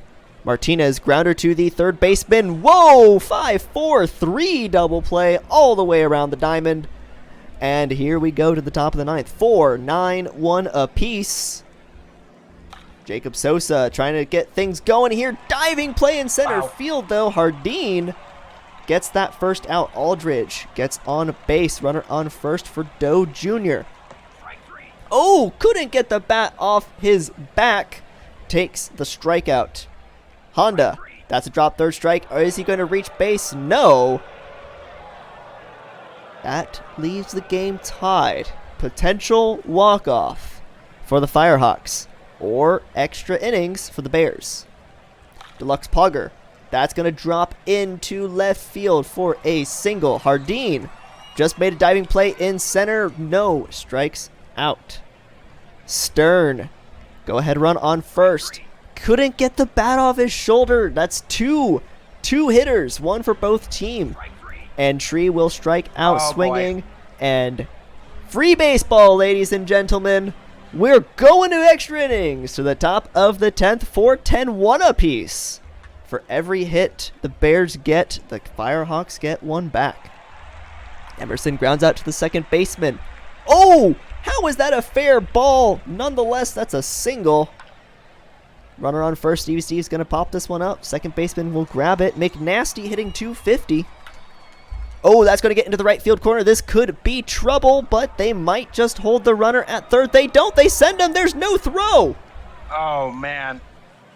The cutoff man unable to do anything with that. The Bears take the lead. And a wild pitch. Man. Runner on third with 2 outs. Crawls out. Oh, okay. The damage is done. And the threat is over. The Firehawks need a run to send this to the 11th to win it. O'Steele's going to lead things off. The third baseman hitting 308. Grounder to the second baseman. Ooh, they get the out. Smooth. There's the walk. There's a runner that they need. Tying run at first. Go ahead. Winning run at the plate. Dodson strikes out swinging. Cheese. Will the Cheese be able to do anything? This could be an infield single. It is. Runners on first and second. Keeps the inning alive. Martinez strikes out. And this game is going to 5 as the Bears take game 4. Wow. That was a game. Oh, I love playoffs. That was a game as our first series going to 5. The Bears take down the Firehawks 5-4 with a singular run in the 5th. The error in the 6th did come back to bite them, as without those 3 runs, the Firehawks win this game 4-1. However, we did get the over on that 8.5 because of the extras. Nonetheless, the Bears do take the win. A 3-for-4 day from Aldridge, 2-for-5 days from Steve and McNasty on the side of Brew City. On the California side, 2-for-5 with Tree with 2 RBIs and a run, as well as 2-for-5 days from Dotson, Cheese, and a 2-for-3 day from Pogger. Pitching-wise, Mitchell does go 7 innings, giving up only 3. Beckett does take the loss, though. Jet takes the win for Brew City. Achu takes the save. Gooser goes 7 innings, giving up 4. And Lizzie Mitchell is your player of the game. Whew. Alrighty. Mm-hmm. Well then, we continue through the rest of this, fun stuff. As we've got quite a bit left to deal with, because that was just Game 4 of the minor leagues. We have 3 games up in the majors to watch.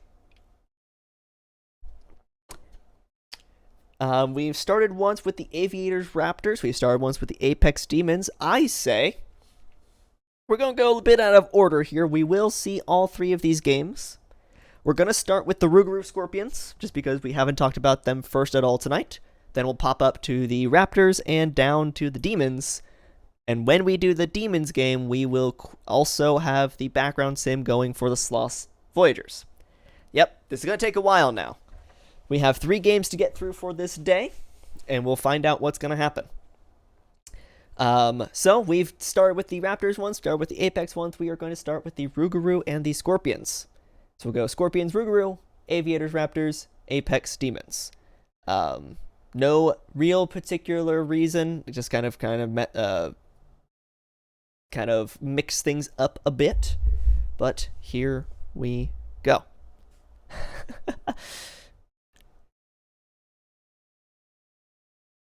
So that leaves a shout out to the Bears and to whoever the heck the Firehawks GM is, or whatever changes you want in a couple days. Some loser. Some loser. All right, mod team. Scorpions, Rougarou, whatever you've got for them, go ahead and get that up. What do we have for stats here as we wait for mod team? So the head-to-head New Orleans has this at 7-5. That could actually mean business here or not. I guess with the 2 wins for Death Valley, this actually makes this head-to-head 7-7. So that'll be very interesting. Total hits is under 17.5. That's alrighty. Whip for McDougal's 111. Whip for Ratatouille is 135. Let's see, about 2 hits an inning. I see where they're getting the number. I'm gonna go with the under though. Putting 10 points on the under. I'm gonna lose 30 points tonight. Let's see. So DVS ranks 2nd in home runs, strikeouts, like pitching strikeouts, and starter ERA, ranks 3rd in extra base hits, the opponent's batting average, and walks allowed.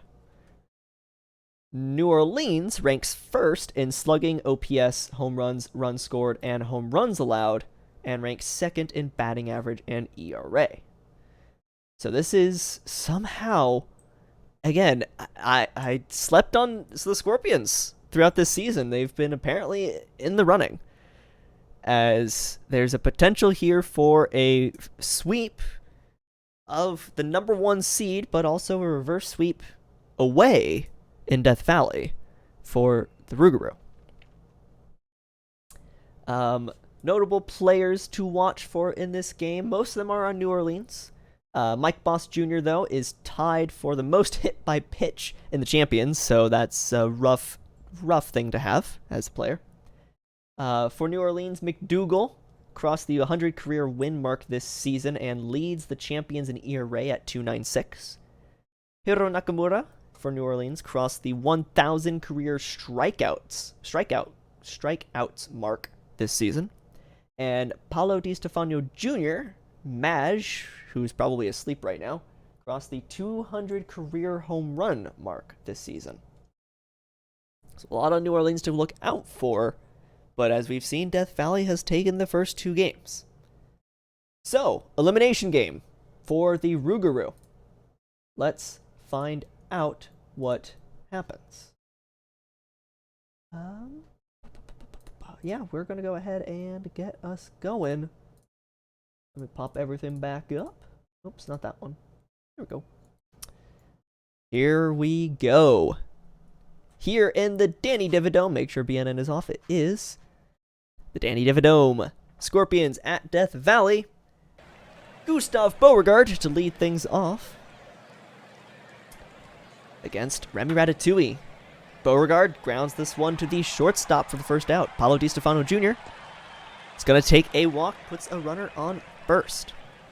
Naz Hammett hitting only 111.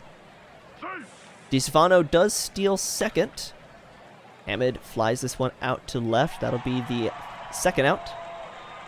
Valor is going to fly this one to left. That's pretty deep. That's at the warning track, but caught by the left fielder, who is Edwards, out in left field. The top of the order not hitting so well for the Rougarou, as opposed to the Scorpions. A 444 make that 500 hitting J Doctor. Alderson hitting 286. Doctor first on the move. That's an easy steal. Runner on second for Alderson. Alderson's going to take an early lead here, it looks like. No, they're not going to send Doctor. Runners on first and third for Crush Fam Chris Jacob, and that's getting into right field. Puts runners on the corners again, and Death Valley takes the lead. Mike Boss Jr. hitting only 143, and that would be one of the reasons why. Grounder to the second baseman. They get another run. And a runner on second for Tex Walker hitting 375. Strikeout swinging for Tex Walker, and GM is going to ground that one to the shortstop, and that'll be the end of the inning. The Scorpions grab the 2-0 lead.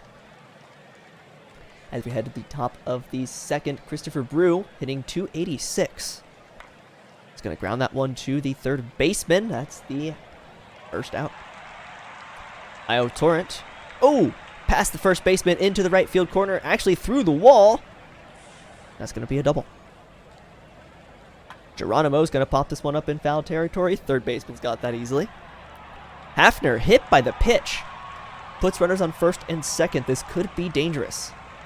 W.R. Wolf on the plate. That's going to drop in for a single. They will not test the arm. Bases loaded. 2 outs. Best hitter Beauregard at the plate.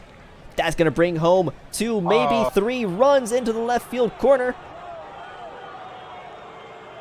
Oh, my. They count the run.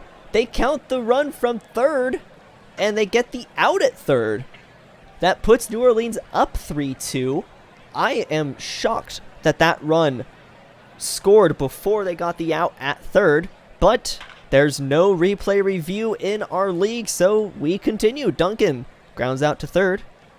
Edwards is going to fly this one to right center. That's going to be caught. Scott the fourth is going to fly this one to center field. Over the head of the center fielder. He's going for second. Will he go for 3? No. Doctor now hitting 500. Oh, and that's going to drop his batting average. That's a pop-up into foul territory. Strands Scott the fourth on second. Heading to the top of the third. Dirk, take it away. All right, here we go. DiStefano Jr., we got a exciting game here. He strikes out to begin the third.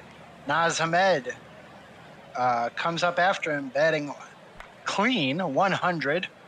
Not 1,000, 100.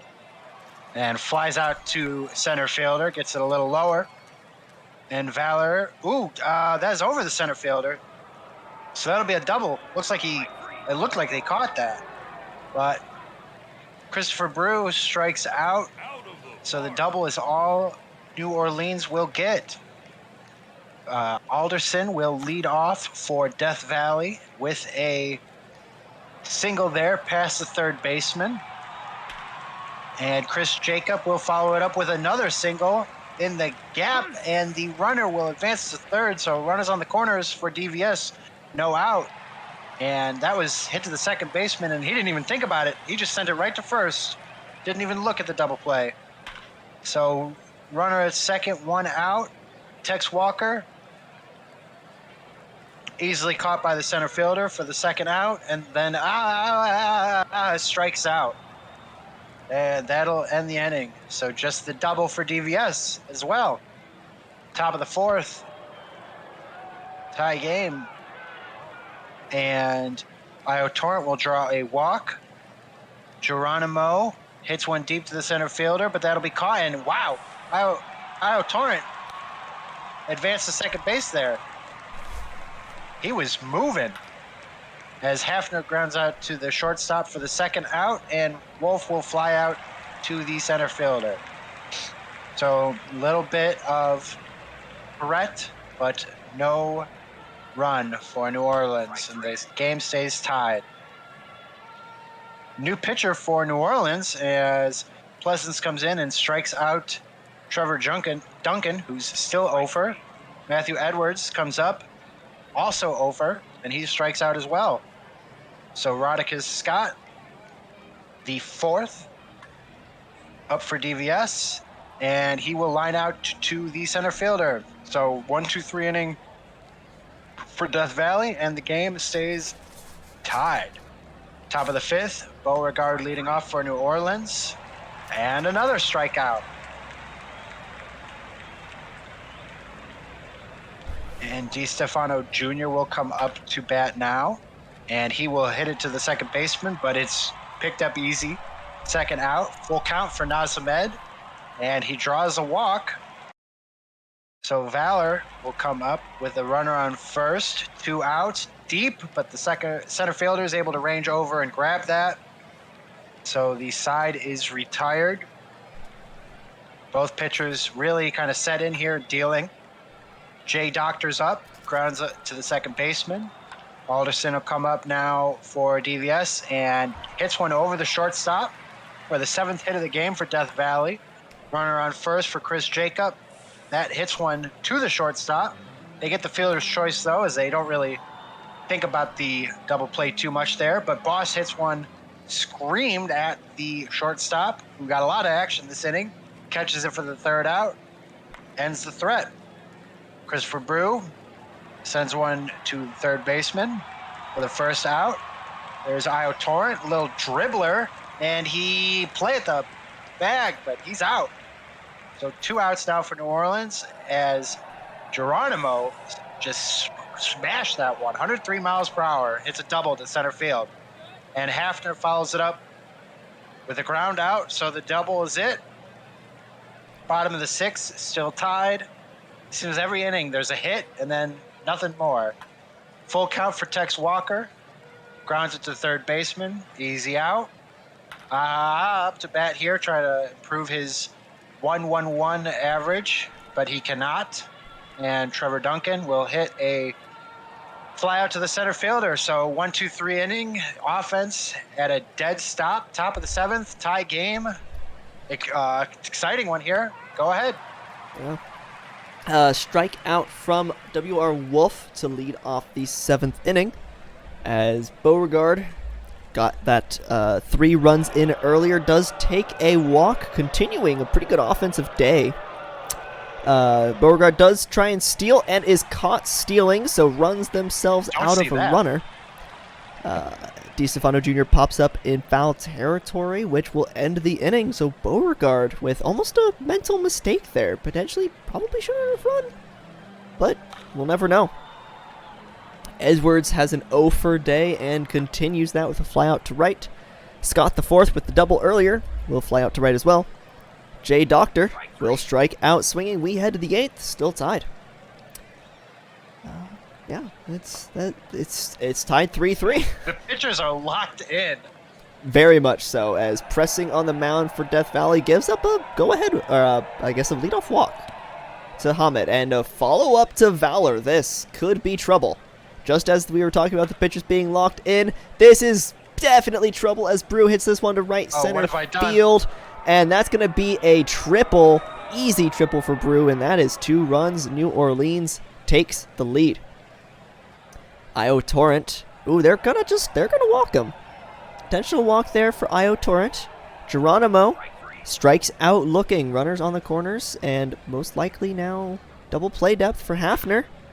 And it gets by the shortstop. There's another run, 6-3 lead for the Rougarou.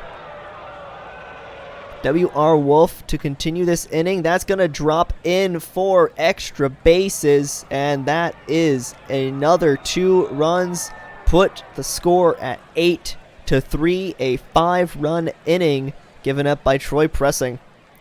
They actually take him out, and Stephanie Morgan now on the mound's going to get the flyout from most likely New Orleans' best hitter right now, Beauregard. And DiStefano Jr. is going to ground out to the shortstop, but Troy Pressing has given up the damage and the lead for Death Valley. New Orleans up 8-3.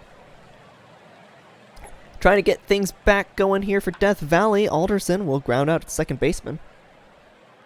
Chris Jacob is... oh, that's past the second baseman, so some offense for Death Valley. Mike Boss Jr. hitting a solid 100 will strike out. That'll be less than that now. Tex Walker, 273, will strike out. And with just the go-ahead, like the leadoff, I guess it wasn't leadoff single, but with the single, unable to do anything with it. Naz Hamid will start this top of the ninth off with a single, so more damage potentially for Death Valley here. Valor will strike out swinging. Christopher Brew. Fly ball over the head of the center fielder. Are they going to send the runner from third? No real reason to when you're up 5. Though with a wild pitch, that's a free run. Up 6 now is New Orleans. Geronimo, Torrance still at the plate. Grounds out to the third baseman. They'll concede the run, now up 7. And Geronimo is going to be at the plate, and grounder error to the second baseman. Geronimo on the move, easy stolen base. Hafner grounds this one to the second baseman. They finally get the out. But with 7 runs scored in the 8th and 9th, Death Valley needs 7 here to send it to the 10th. Starting off with the GM, that's going to drop in. That's a single, and that's a good way to start this inning. Trevor Duncan is going to continue it, and that's, oh boy, a walk. Tommy Maskarowski has yet to get an out. Edwards walks as well, and ladies and gentlemen, bases are loaded with no outs. Make that one out as Rodicus Scott strikes out looking. Jay Doctor strikes out looking. What happened to Mazarowski? Just struck the side out when after loading the bases. What the heck? Tiger. Wow. First of all, I'm sorry, DVS. I say the pitchers are locked in, and then they give up 7 runs as soon as I say that. I don't even understand. What just happened? Loads the bases and just strikes them out. 7 runs in the last 2 innings. The Rougarou take the win 10-3. Wow. Okay. Very interesting. However, New Orleans has life. New Orleans has life in Death Valley. As I'm going to throw this over to W.R. Wolf, actually. 2 for 4 with 2 RBIs and a run. Being a double and a single, I believe, gets those RBIs there. That's probably the best day, best hitting. I mean, Brew had a 2 for 5 with 2 RBIs as well. Beauregard had 3. Alderson does go 3 for 5 with 2 runs, but there was never anyone on base ahead of him. Wright takes the win for New Orleans after McDougal goes 3 and Pleasance go 3. Pressing takes the loss. Ratatouille goes 6 1/3, giving up only 3. Pressing gives up all 5 in that 8th inning. Christopher Brew is your player of the game. Alrighty. Well, that'll be a game 4 for us momentarily. Before we get to that, though, we do need to see how this will go. The Aviators and the Raptors. So Raptors down 0-2 in this series. Have a potential for a comeback now that we're at home. But let's find out what happens as here we go. So let's go ahead. You want me to lead this one off? Sure, that works. Okay. Let's go ahead and get our thing going. Looks like we got. We don't have any anything from either manager. Oh, that's a great Not seeing question. anything. No, I don't see anything down there either. So, what are the series at? I'll throw this up right here because it's actually kind of in an awkward space where I have it at the moment. There we go. Can look at that for just a second. Go ahead and get something going for our predictions there. But just reading through this list real quick.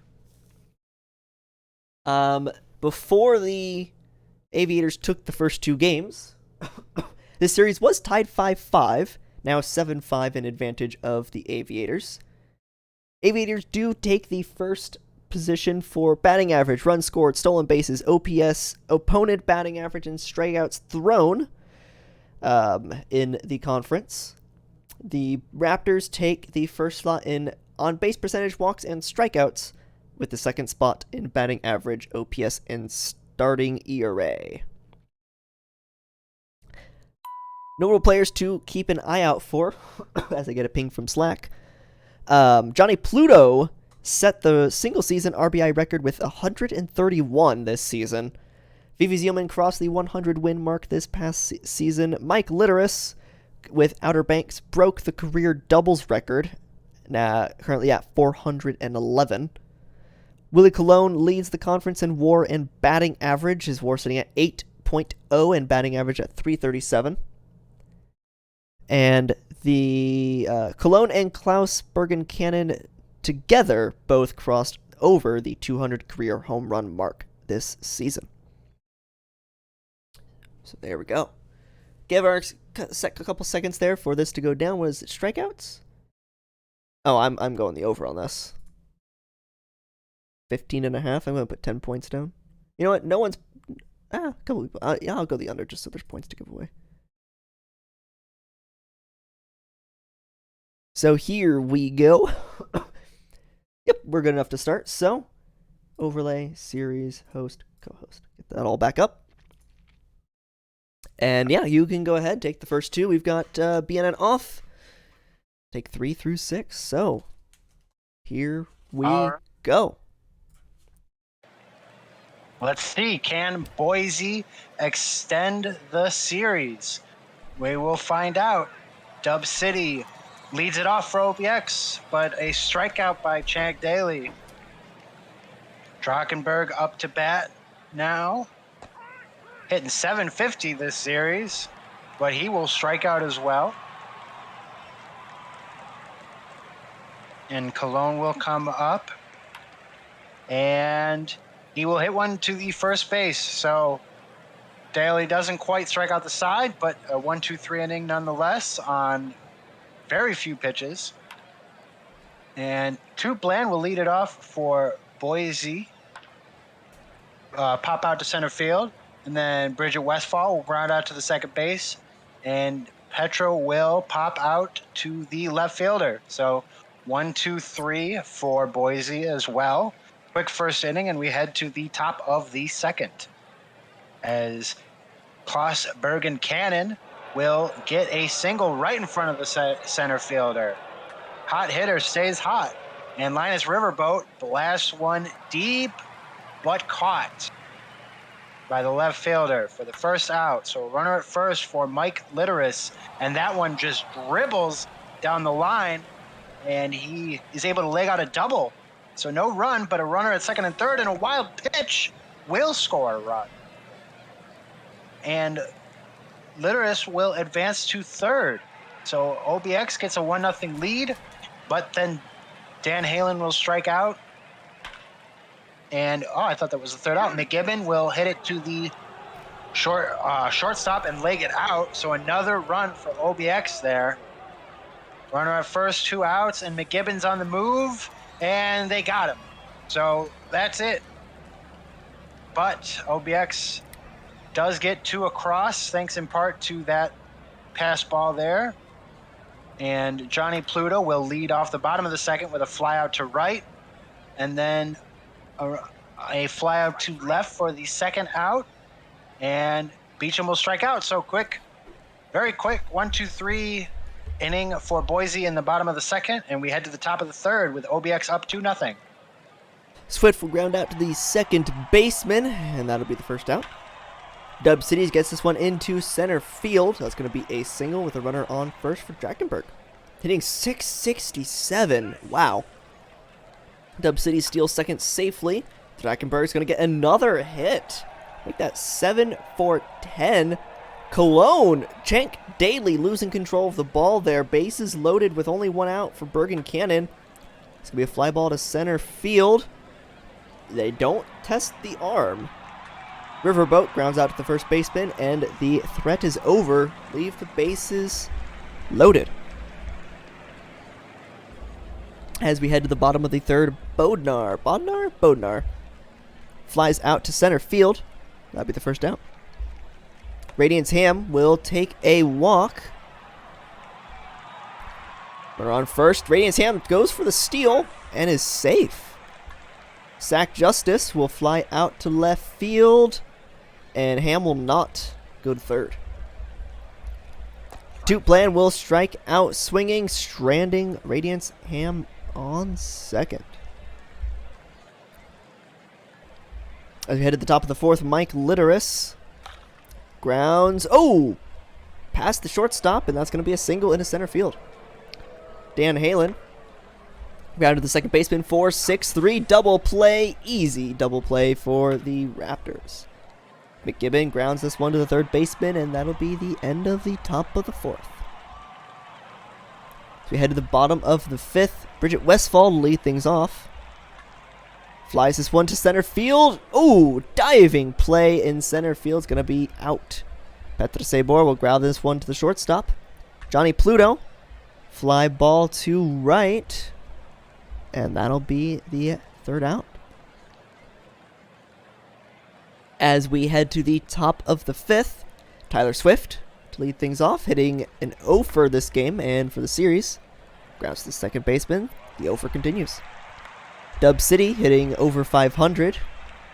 Grounds out second baseman. And Drakenberg, that's going to be another hit for Drakenberg. That's going to be over 800 now, I think.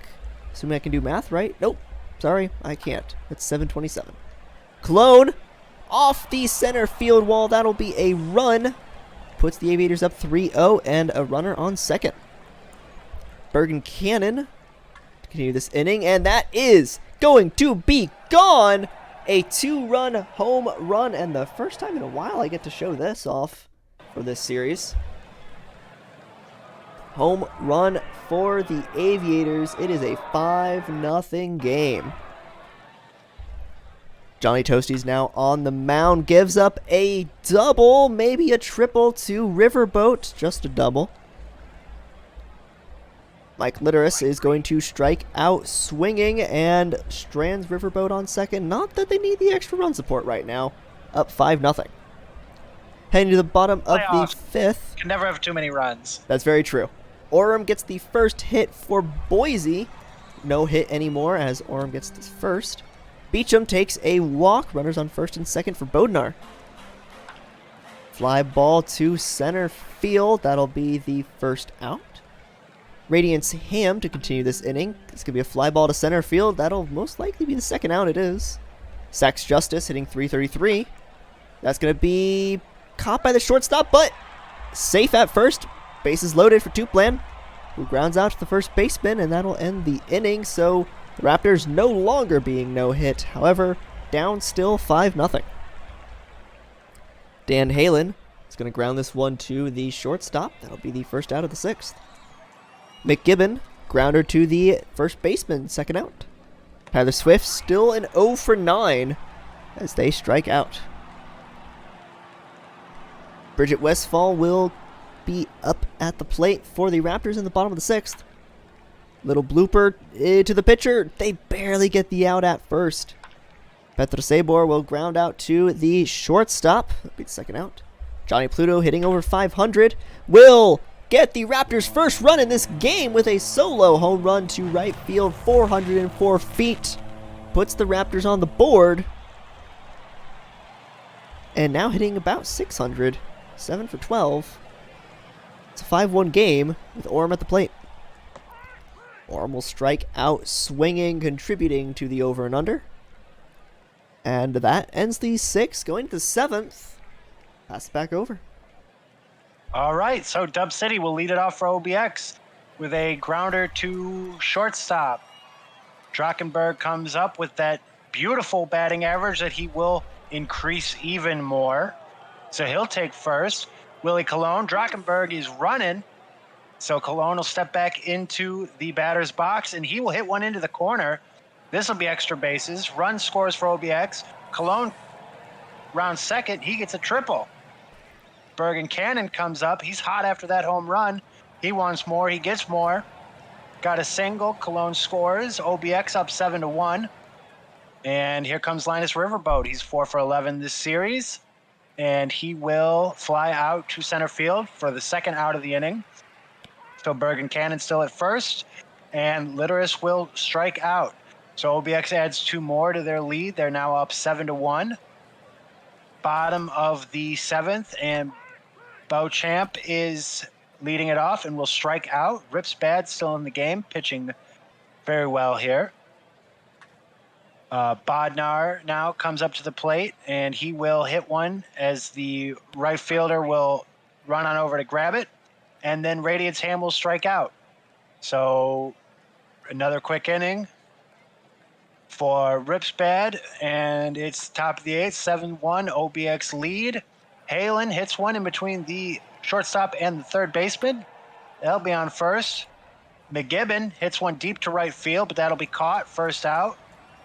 Halen stays at first. Tyler Swift will sit in the batter's box, but a wild pitch will advance Stan Halen. And then Swift will strike out. So runner on second. Lineup flips over for OBX. 2 outs. Dub City smashes this one, but it is caught out in left field for the third out. Left at 105 miles per hour. My goodness.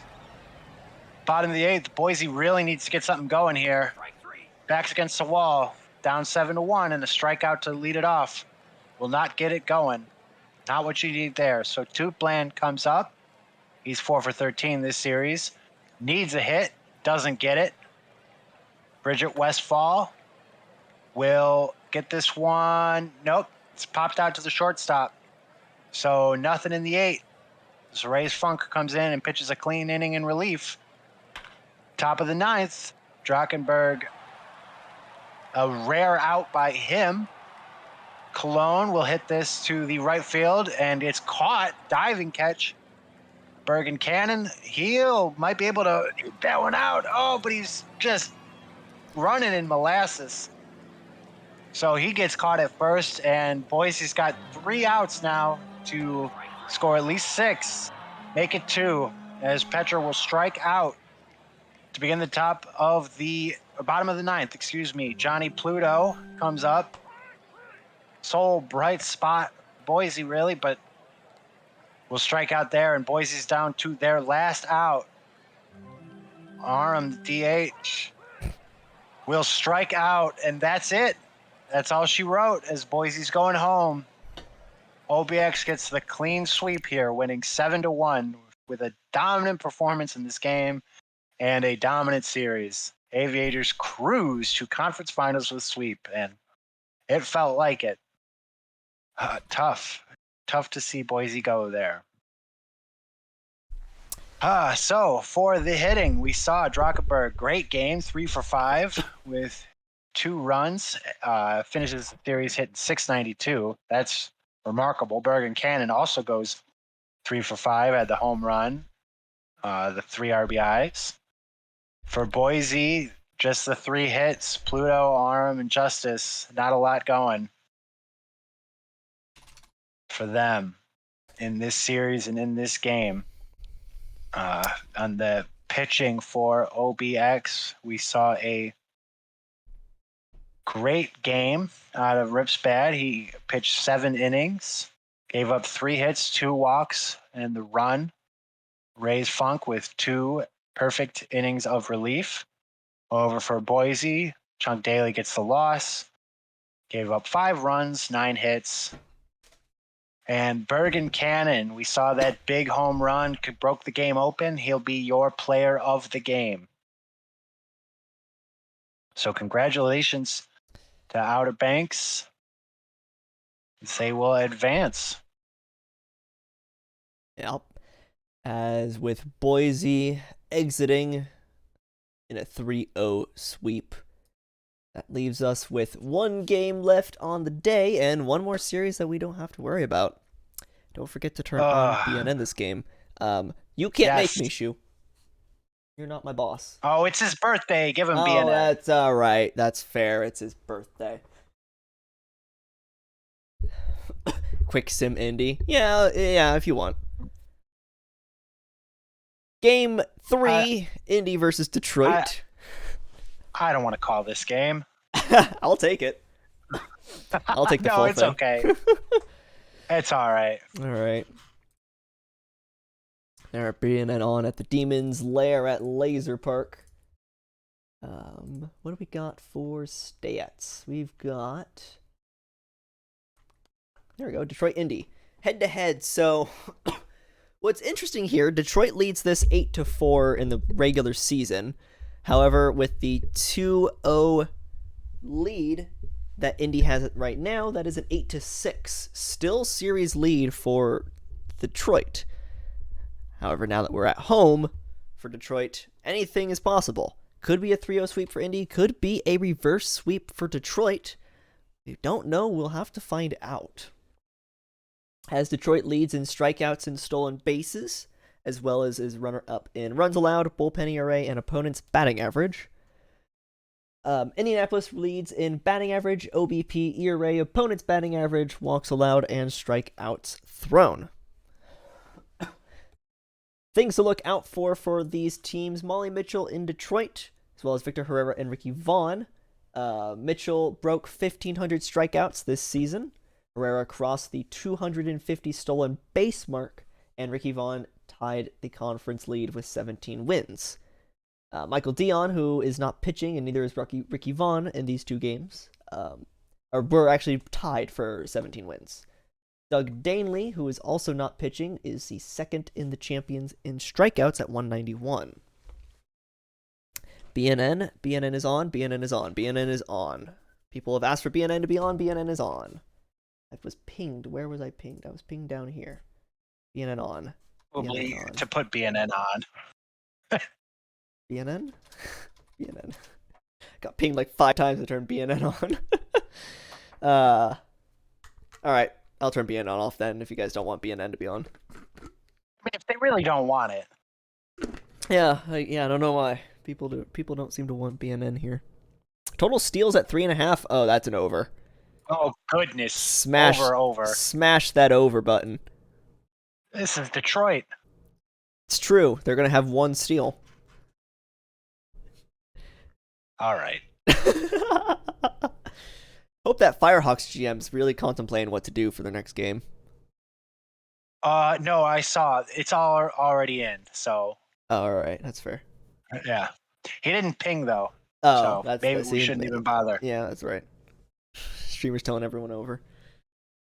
Here we go. BNN is on at Demon's Lair at Laser Park. So for these folks looking for the Sloths and Voyagers game, you will not see it today. What you will see is the sim in the top right show off the score for the Sloths and the Voyagers. That series is tied 1-1. For those looking for the Miners games, we will see that in a couple of days. Yep, got that ping there for Eldorian. Yep, we will get that for the next game. Let's go ahead and turn everything on, and here we go. I'll take the lead on this one. Please. As Indy at Detroit, Jimbo Slice to lead things off versus Dirk Diglett. Who's that? Jimbo Slice grounds out to the third baseman for the first out. Zach Mouse will ground out to the shortstop. And Johnny Tsunami will strike out swinging. That'll be the first inning. 3 up, 3 down. Whoever that Dirk Diglett guy is, it's pretty good. Nicholson Dimes lead things off for Detroit. Oh, soft liner to the first baseman. Gonna be caught. Ground baller Danny B strikes out looking. Can't hit ground balls if you don't swing at the ball. Victor Herrera will follow things up, hitting only 125 so far, but there's plenty of time to change that, and that is exactly how you do it. A fly ball to the right center field gap. That's a double. Hayward Dinkle will strike out swinging, though, stranding Herrera on second. Going to the top of the second, Parmele is going to lead things off with a deep ball, center field, gone! 446-foot home run to straightaway center as the Apex take the lead 1-0. Bend over. It's going to ground this one to the third. What? Past the third baseman. That's going to be a double. What happened there? Sailor Twift gets this one into center field. Are they going to send the runner from third? They will not. Runners on the corners. Jody Quinn, also a ground baller, will strike out swinging. Eagle Eyes, fly ball to center field. Oh, that dropped in. Scores 2-0 Indy. Juan DeFranco will strike out swinging to end the inning, but what? Oh no, sorry, that was only the second out. Jimbo Slice strikes out to end the inning. I'm just shocked at the third base play there. The Sloths are up 3-0. Not having fun. Sloths are up 3-0 in New York as Armstrong will strike out swinging there to lead things off in the second. Crash Wagon strikes out looking. And Stanley Yelnats is going to follow things off, hitting .333 at the moment. And that'll be a strikeout. I think that was just 3 strikeouts right there. So 3 up, 3 down as we head to the top of the third.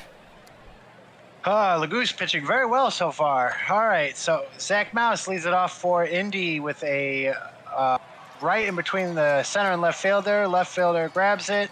Tsunami hits it to second base for the second out. Parmalee up, and good play over there at short. Quick 1-2-3 inning for Indy. So the score stays 2-0 here. Bottom of the third. Stacking Paper strikes out. The Goose is racking up the strikeouts right now, already at 6. Justin Blamo pops that one up to the first base. A little bit of confusion on who was going to grab it. Second out there. And Nickels and Dimes will fly out to left field. So another quick 1-2-3 inning for Lagoose, who is just mowing down demons right now. Bend over will ground this one to short for the first out. Here comes Sailor Twift, who will fly out to center field, drop that average below 400, and Jody Quinn will fly out to left. So the 2 runs there in the top of the second, but things have settled in here a little bit. And Danny B will ground to the second baseman for the first out for Detroit here in the bottom of the fourth. Victor Herrera also flies out to the second base, and then Haywood Dinkle gets hit in what looked like the head, but nothing comes of it as Stretch Armstrong will strike out. So 7 for Lagoose, 4 innings, 1 hit, and Indy's back up. Eagle Eyes grounds out to third base. Juan DeFranco trying to improve on that 143 average for this series. He will not. Jimbo Slice grounds to second base. So another quick inning. Indy is set down in order, and we head to the bottom of the fifth. Crash Wagon will lead us off, and he flies out to, looks like left fielder is going to grab it, and he does. Here comes Stanley Yelnats, who will draw a full count walk. So base runner there for Detroit. Yelnats moving on the hit and run, and Stacking Paper just can't quite beat it out. Blamo comes up here with 2 outs, and he will fly out to center fielder. So they get the 1 walk, runner gets second, but nothing else doing. Top of the 6th here for Zach Mouse, and that'll get hit into left field over a leaping shortstop, and Tsunami will draw a walk. So 2 more base runners here for Indy. And Parmalee, it looks like that blooper will land, and it does. So bases loaded. Now no outs for Indianapolis. And Dover, that's trouble. That might score just 2 on the double by Ben Dover. So 4-0 ball game here. And Sailor Twift flies to the center fielder with a great throw, but he beats it anyway. Looked like it was a close play. Sailor Twift with the sac fly, 5-0. And pitching change, riding dirty comes in, but leadoff walk. And Eagle Eyes gets a hit, and bases are right back loaded. 1 out there. Another diving play by the center fielder. Gets up, gets the throw, but no throw. So another run for Indy at 6-0. It's getting away here a little bit. Ground ball by Jimbo Slice will end the inning, but the damage is done. Indy up 6-0 here. Detroit still with just 1 hit. John Barron comes in to pitch for the Apex, and more of the same as Nicholson Dime grounds out, but there's Danny B with a single. He's a stealing threat, but he won't go. And Victor Herrera will ground to third, but they just get the runner at second. And Henry Dinkel will fly out for the third out. So another hit. That's 2 for Detroit, but it's 6-0 as we head to the top of the 7th. As it seems the wheels are almost falling off for Detroit. A grounder from Zach Mouse to third base. Tsunami will strike out. Parmele will send this one to deep center, and the lead continues. That is destroyed. I think that left the ballpark 473 feet. Boy, oh boy, did Indy really steal this game from Detroit, I think. We still had 3 innings, but down 7-0 is a tough, tough way to try and come back.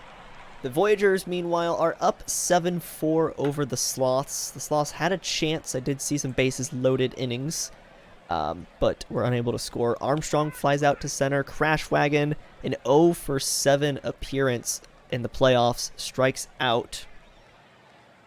Yelnats. Walks, though. He's got a 300-some OBP. Yeah, he walks a lot. Yelnats flies out to center, and that will end the 7th. As my goodness. Here we go. Sailor Twift, this offense for Indy is going to just keep on rolling down the line as if they were some sort of race car. Jody Quinn strikes out looking. Eagle Eyes grounds to the second baseman. 4-6-3 double play ends the inning. So lucky break there for Jack Brady.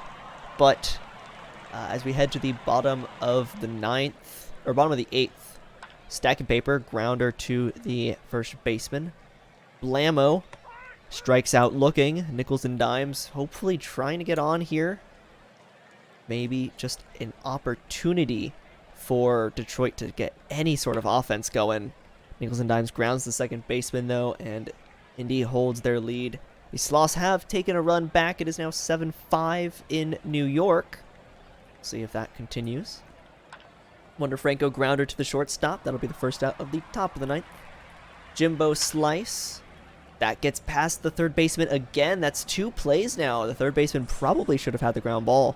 And just gets past him. And that's going to be more runs as Zach Mouse gets that one into center field. This game is now 8-0. Oh, boy. Johnny Tsunami will strike out looking. Parmele with a runner on first. It's going to be a fly ball to the left. And that'll be an out. As we head to the bottom of the 9th. 3 outs to play, 8 runs. Ooh, the Sloths Sloths are within 1 now. That'll be very interesting to watch here throughout these last 3 outs. Danny B flies out to right.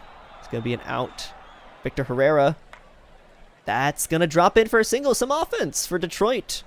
Can they maybe bring home some runs? Hayward Dinkel, grounded to the first baseman. They'll get the out at first.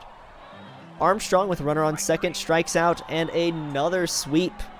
3-0 for Indianapolis with an 8-0 win. I hate to say that, I mean, this series was really just Indy kind of taking control. It was more one-sided than the OBX series, honestly. This was a rout. Yeah, that was back-to-back 3-hitters. Yeah. Detroit offense is just anemic. I mean, look at those batting averages. Yeah, only one player over 250, Danny B. Ground baller Danny B hitting 273. Really, it's the offense. 8 runs by given up by the pitching. I mean, yeah, that's rough to get over, but if you don't get anyone on, it doesn't matter. You could pitcher Dirk could have given up 1. And Detroit couldn't have done anything about it. Indy does take the win here, though. 3 for 5 day for the 2 RBIs and 3 runs for Parmelee. That's going to be your standout performance there. Herrera and Danny B getting the 3 runs, but 3 runs doesn't mean anything. No steals in this game, so the under was the correct pick. You should not have smashed the over. Don't smash. Don't take betting advice from me. I have been wrong the entire night. I've lost 40 points. I have lost 40 I've points. gone all in on everything, so I've lost 40. I've bet 4 times. 10 points each, and I've lost 40 points. Stupid game. Shifty Lagoose does take the win, going 5 innings, not even giving up any runs. Only 1 walk and 1 hit. Diglett takes the loss, giving up 6 earned runs in 5 innings. Dustin Parmelee is your player of the game. And that, what is this? I have a message on Steam. Parmelee. That, oh, as the kids say, is an oof. apologies. It's apparently Parmelee. I apologize. I've been saying it wrong for What were you like saying? Parmelee. It's not Parmelee, it's Parmelee. I've been saying it wrong for like 2 years. Oh Wow. my goodness. The comeback win. The comeback from behind victory for the Sloths. An 8-7 win. Locate. We saw it coming. They crawled back. I know. They kept inching. They kept inching. Wow. Look at that graph. Every time I do, it makes me something. Whoa, boy. Okay. So a 2-run 9th inning from the Sloths. That's a 2-run home run from Christy Abbott versus McFlorida Man. So Christy Abbott, let's see here, goes 1 for 4 with 2 RBIs, a walk, and a run. That one hit being a home run in the 9th inning to seal the deal. Sloths take the win. Rodriguez, 1 for 5 with the 4 RBIs and a run. Rodriguez leading the charge for New York with a grand slam in the 2nd inning. But that wasn't enough. Turns out when you give up 8, you need more than 8, and they only scored 7. Rodriguez Jr. takes the win for San Antonio. Abadir and Daring both get holds for New York, but McFlorida Man takes the loss and the blown save, giving up the win to San Antonio. Christy Abbott is your player of the game. What? Hurts to be a Voyager right now. That's tough. That is a rough loss to take. That is one where you just want to hide. Oh boy. Okay. So we've got only 2 games tomorrow and nothing down in the minor leagues. So minor leagues get a day off. So we're gonna autoplay tomorrow. Let the game save. Excellent.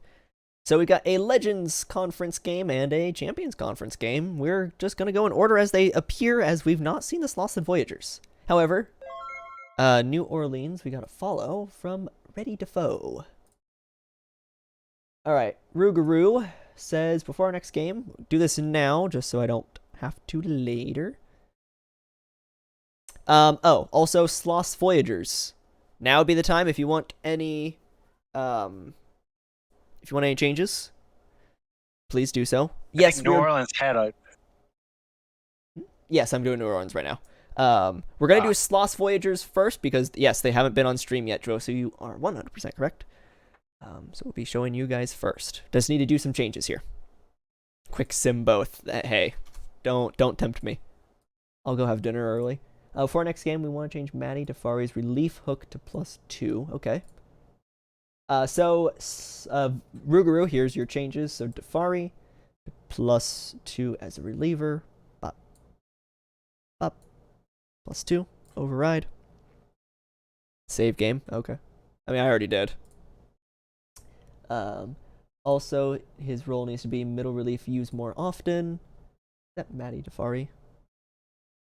Middle relief used less. Oh, used more often. Okay. Tommy Mazeroski changed to setup 8th or later, high leverage. Excellent. So there you go. There's that for you guys. DeFerrari is now middle relief, used more often, and I changed his strategy. See it there. His hook as relief is now +2. And Mazeroski is now set up 8th later, high leverage. Excellent there. Voy Boys. 1 second. Sloths. Yes, Sloths first. Sloths will be first.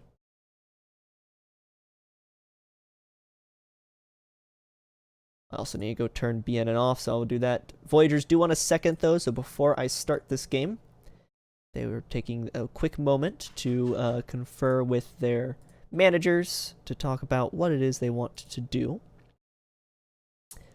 So I'm just going to open this up, and I can go back out. But as we look at this lineup, what do we got for the Sloths and the Voyagers, since we've not really talked about them so far tonight, as the Sloths do lead this series 2-1. We have over-under for home runs. Smash that right in the middle, because apparently Dirk and I can't choose the right one for the life of us. Smash whatever's just like... choose exactly 2.5. That's all I'm saying. Choose 2.5. So let's see. Oh. Okie dokie. Enoch wants it to look like that, so let's go do that. Voyagers. Pitching. Florida Man needs to now be closer. 9th or later setup. This is great when you get the person who like actually has the sim. And you can just take a picture for you. That's great. 7th and close. Middle relief. Abadir. Oh, wait. Shoot. Okay, hang on. I messed that up. Abadir needs to be stopper. 7th and close. Middle relief. Daring needs to be stopper. 8th and close. 8th and close. 8th and close. There we go. And setup. And that saves. Okay. That should be good for you, Enoch, there. Just double check for me.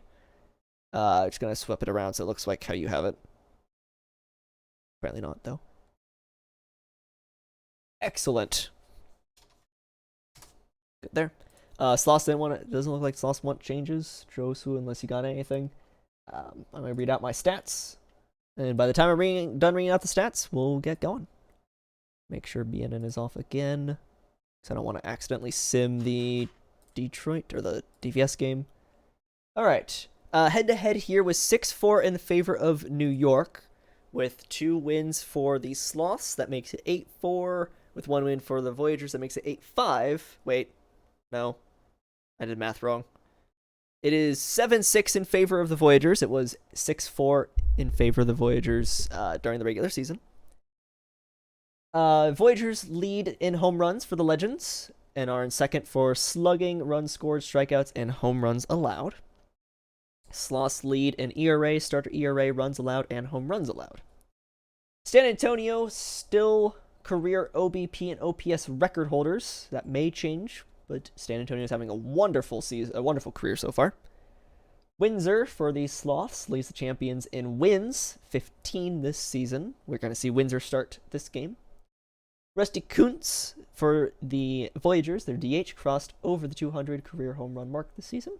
And McFlorida Man, the closer that actually had struggled last game, crossed over the 75 career save mark and led the Legends in save with 18. No changes. Here we go. Would you mind starting this one for me? Yeah, no, not at all. Go right ahead. Excellent. Here we go. Sloths, Voyagers. Game 4. I can count. Game 4. We'll see if the Voyagers can tie this one back up. San Antonio will lead it off for San Antonio, and he will get a single. Christy Abbott hits it to the third base. Oh, and they just pull off that double play. So race the base runner, and Akuna Matata will ground one to first, and that'll be the inning. So we head to the bottom of the first, and Benny Rodriguez will lead it off for the Voyagers. He's 2 for 14 this series, 3 for 14 as he bloops that one in front of the center fielder. So Benny's on first, and Barbados Slim cracks one, and it's out of here. 2-0 New York, clears the bases, 412 feet on a line, and no outs. Kirk Swerve takes the bat with a smile now, but he will fly out to right field. Tom Shue will take a walk, so old man Shue on first base. Rusty Kuntz hits one, back, And another one is gone. And it's 4-0 New York. So trouble here early for Nolan Windsor. 2 home runs, and it's 4-0. Jackie Daytona will ground one to short for the second out. Pretzelman comes up and strikes out. So 4 hits on 3 hits and a walk off those 2 homers. And New York is up 4-0 here early. Jimenez will draw a walk to lead off the second for San Antonio. Trevin Knight now comes up, hits it to second, who goes right to first, takes the 1 out, but the runner does advance. Pork chop sandwiches with a swinging bunt will advance the runner to third, 2 outs, and looked like a drop third strike, and he makes it to first, so he scores a run on the strikeout. Okay, McDonald Jr. hits one in front of left field, and he makes it to third. So runners at the corners now, and the grounder to shortstop will end the inning, but San Antonio does get a run back off the dropped strikeout. Wolf Ruff will lead it off for the bottom of the second for New York. Flies out to left field. Weedham Boys deep to center fielder over his head for a stand-up double. Weedham Boys hitting .545 this series. Rodriguez grounds one to the second base, advances the runner. Barbados Slim gets that into center field for a single, 2 outs. Scores the run as the Voyagers get the run right back. Oh boy, pass ball. Barbados Slim to second. Kirk Swerve steps back in. Another swinging bunt, but they'll get him out. So the Voyagers get the run back. It's 5-1. Top of the third. Here's San Antonio. I stood up, I stretched my legs, and I come back and the game's 5-1. What? San Antonio grounds out to the home runs. Okay. San Antonio grounds out to the third baseman. Christy Abbott flies out to right. Acuna Matata gets this one into center field. It'll be a single. So runner on first for Chris Jimenez. That's going to be a fly ball to left and caught at the warning track. And that'll end the inning, stranding the runner on first. As Tom Shue continues things in for the Voyagers, and he'll strike out looking. Rusty Kuntz to continue this inning. Will be a fly ball pop-up, I guess, technically, to the second baseman. Daytona, fly ball to right, and that'll be the end of the inning. As the first inning without a run. Hey, look at us. Still a 5-1 game for New York. Trayvon Knight is going to get that one into center field. That'll be a single. Pork chop sandwiches hitting .091. Oh, wild pitch. Moved the runner over. Pork chop sandwiches hitting less than .091 as an error on the play. Pork chop sandwiches will steal second, though. Catcher Suadot will walk, and bases loaded. No outs for the DH, who takes a walk. Wow. Bases loaded, walk, scores a run, and there is still trouble. Anchovy hitting 164, and a wild pitch. That's going to score the run from third. It is a 5-3 game, and there's still trouble with no outs. Runners on second and third. Anchovy, that's going to be a sac fly, assuming they send the runner. They should. It's pretty deep. Oh! He's thrown out at home. What an arm by the right fielder, Daytona. San Antonio grounds out to the shortstop, and they will only get the 2 runs. What in the world? To go from bases loaded continually to only 2 runs. Pretzelman gets on base with a single for New York. Bark Bark Wolf Ruff with a grounder to the third baseman. That'll be an out. Weedham Boys grounded to third baseman again. Benny Rodriguez will strike out swinging, and that'll end the 4th inning. Heading to the top of the 5th. Christy Abbott will fly out to center field. Oh! I thought that went over his head. No, they caught it. Acuna Matata will strike out looking. As Chris Jimenez will ground to the second baseman. That ends the 5th. And give me just one quick second. I should be here for the bottom.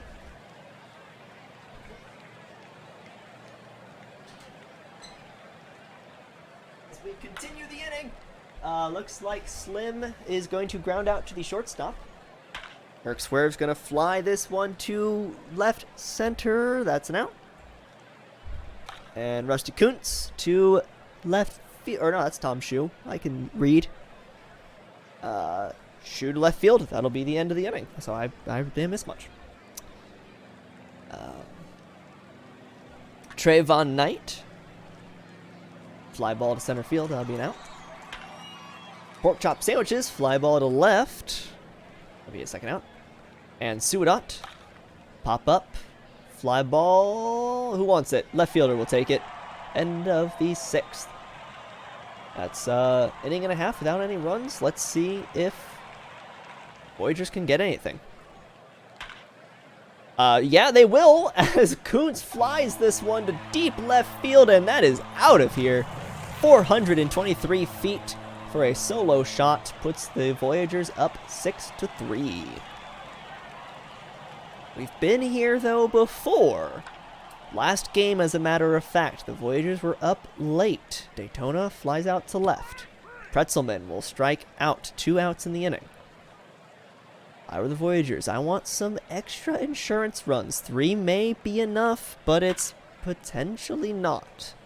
Park will fly out, line out more like, to the left fielder with a diving play by Acuna Matata. But 7th inning, will this loss come back? We said this series would be back and forth and wild. It has. This game's been wild.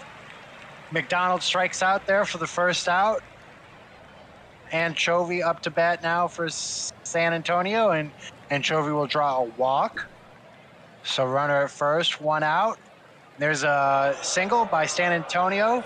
Anchovy runs third, so tying run at the plate. It's Christy Abbott, but they'll strike out for out number 2. Acuna Matata up. Oh. And that one is, wow, gone. This game is tied. What? 6-6. Oh, no. What He is said it. happening? What is happening? This series is wild as Abadir comes in and gives up the home run, ties the game, but strikes out Jimenez to end the top of the 7th. Bottom of the 7th now, Weedham Boys leads it off, tries to get that lead back, but second baseman makes a great play to get them out. And then Rodriguez will beat this one out to the third baseman. Now Rodriguez is on the move into second. Barbados Slim steps back in, but strikes out.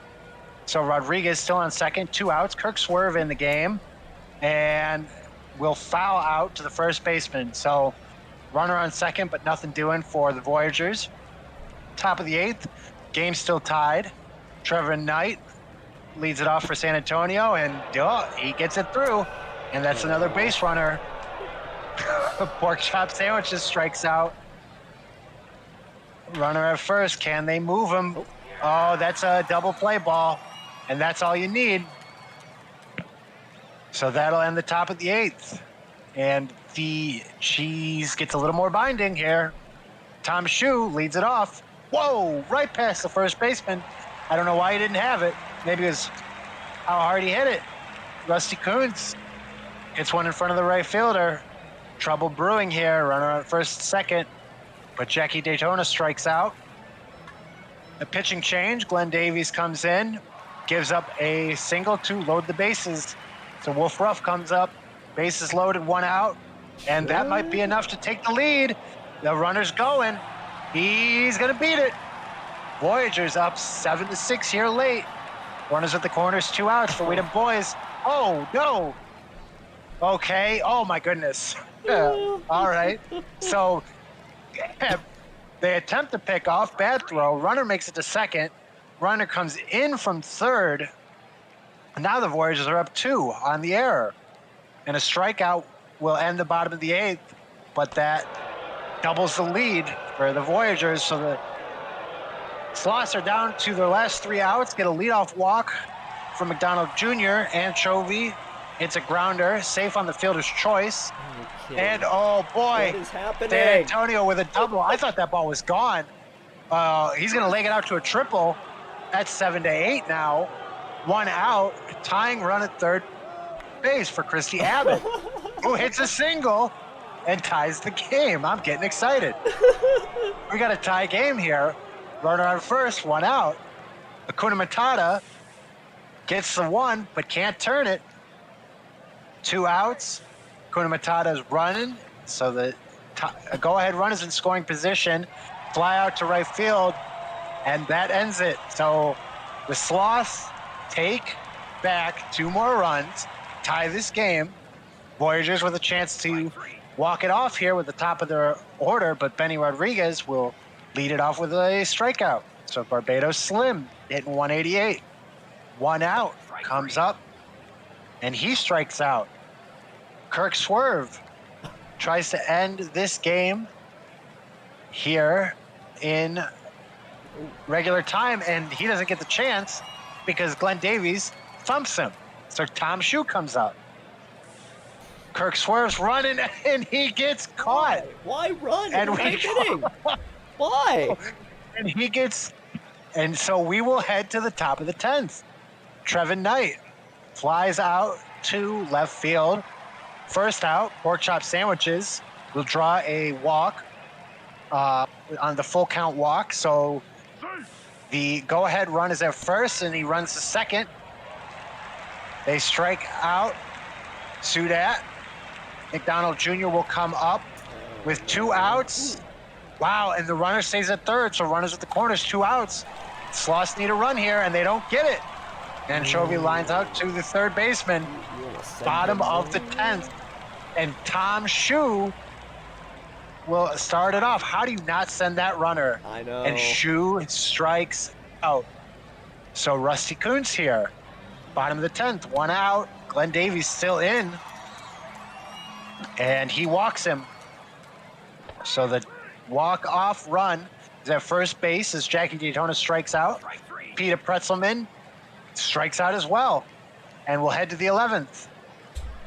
Woo! When does this end? I don't know. Here comes San Antonio.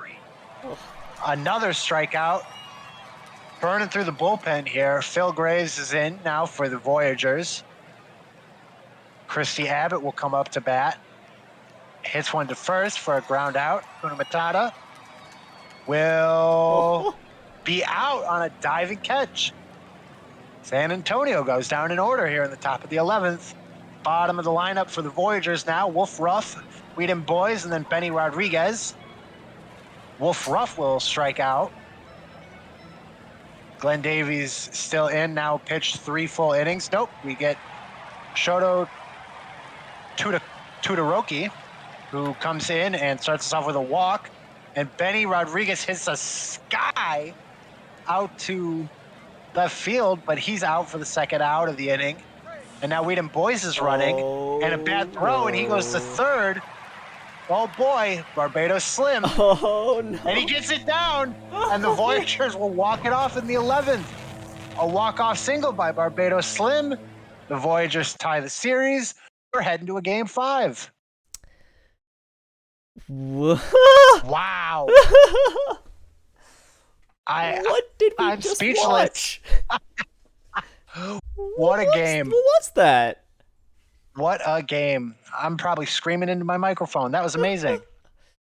Wow. Wow. So the Voyagers tie the game, and we will head back to San Antonio. Yeah. Wow. Game. Voyagers win 9-8. What a game.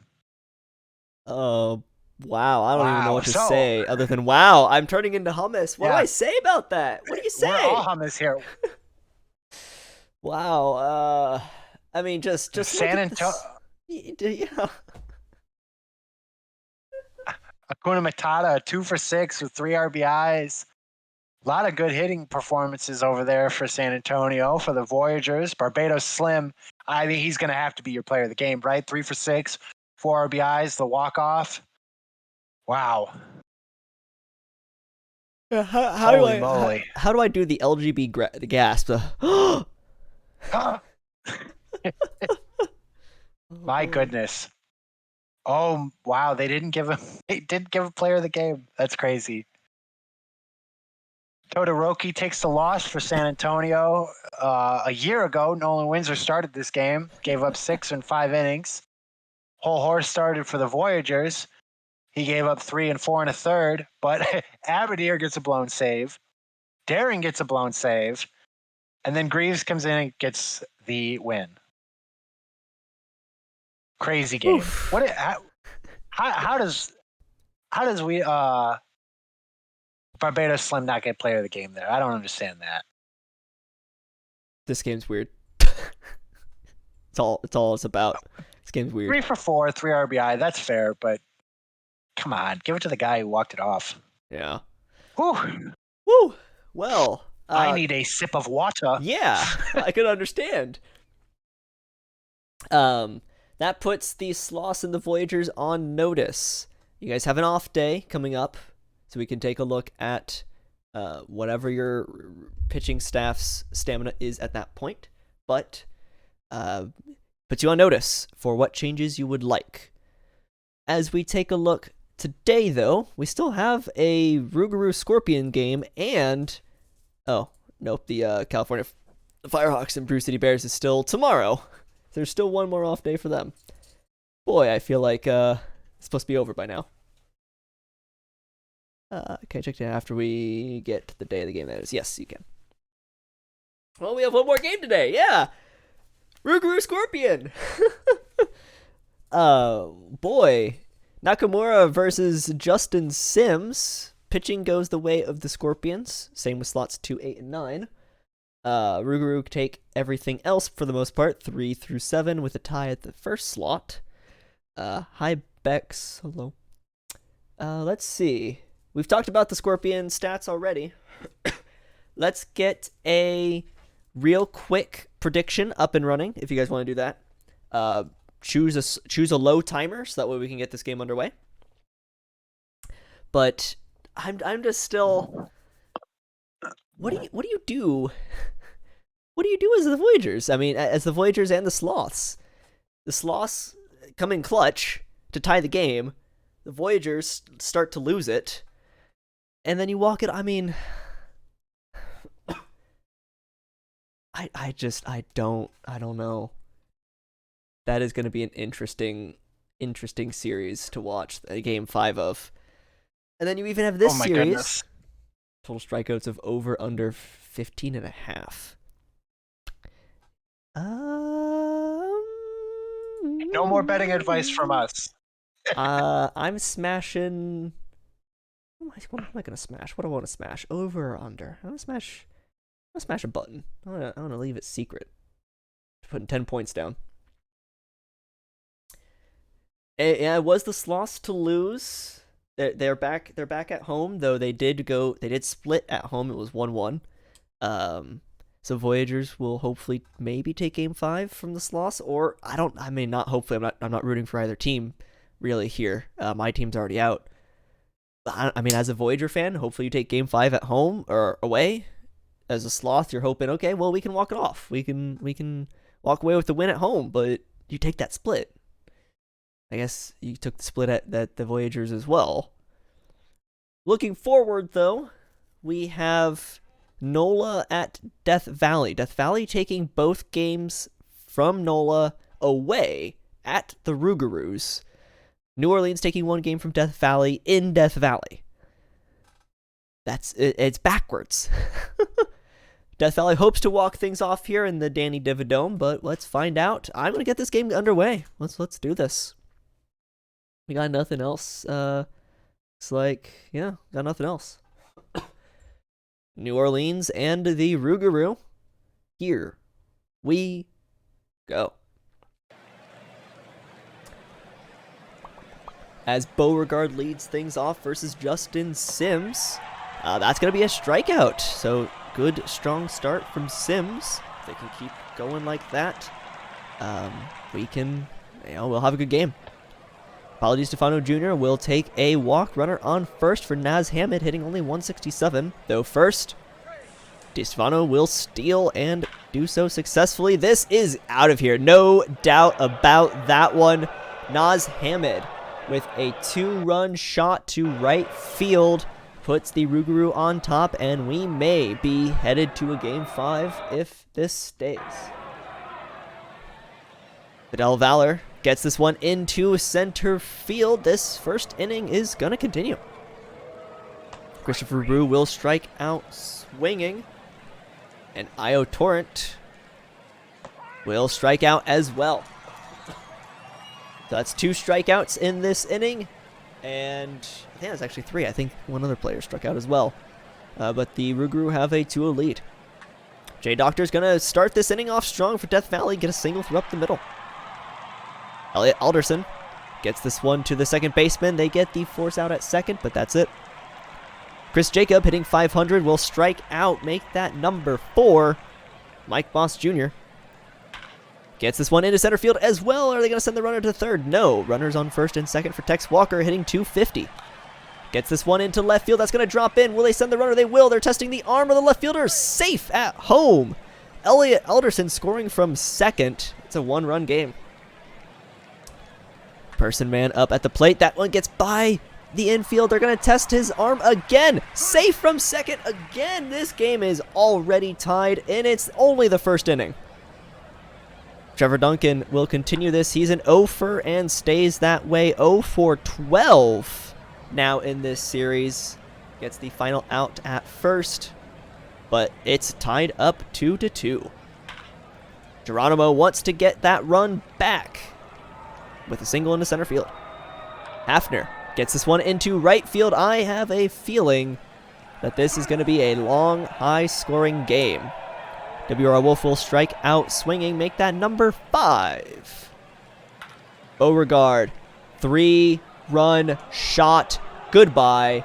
Home run, 396 feet to left field. Beauregard puts another 3 on the board for New Orleans, and we are already in a shootout.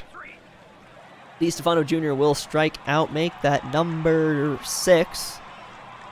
Naz Hamed up at the plate now, hitting .231, and that's going to drop in for extra bases. Who turned on the, I don't know, football score simulator here? Fidel Valor will strike out, make that number 7, as, boy, howdy. We've already almost gone through the New Orleans lineup twice in 2 innings.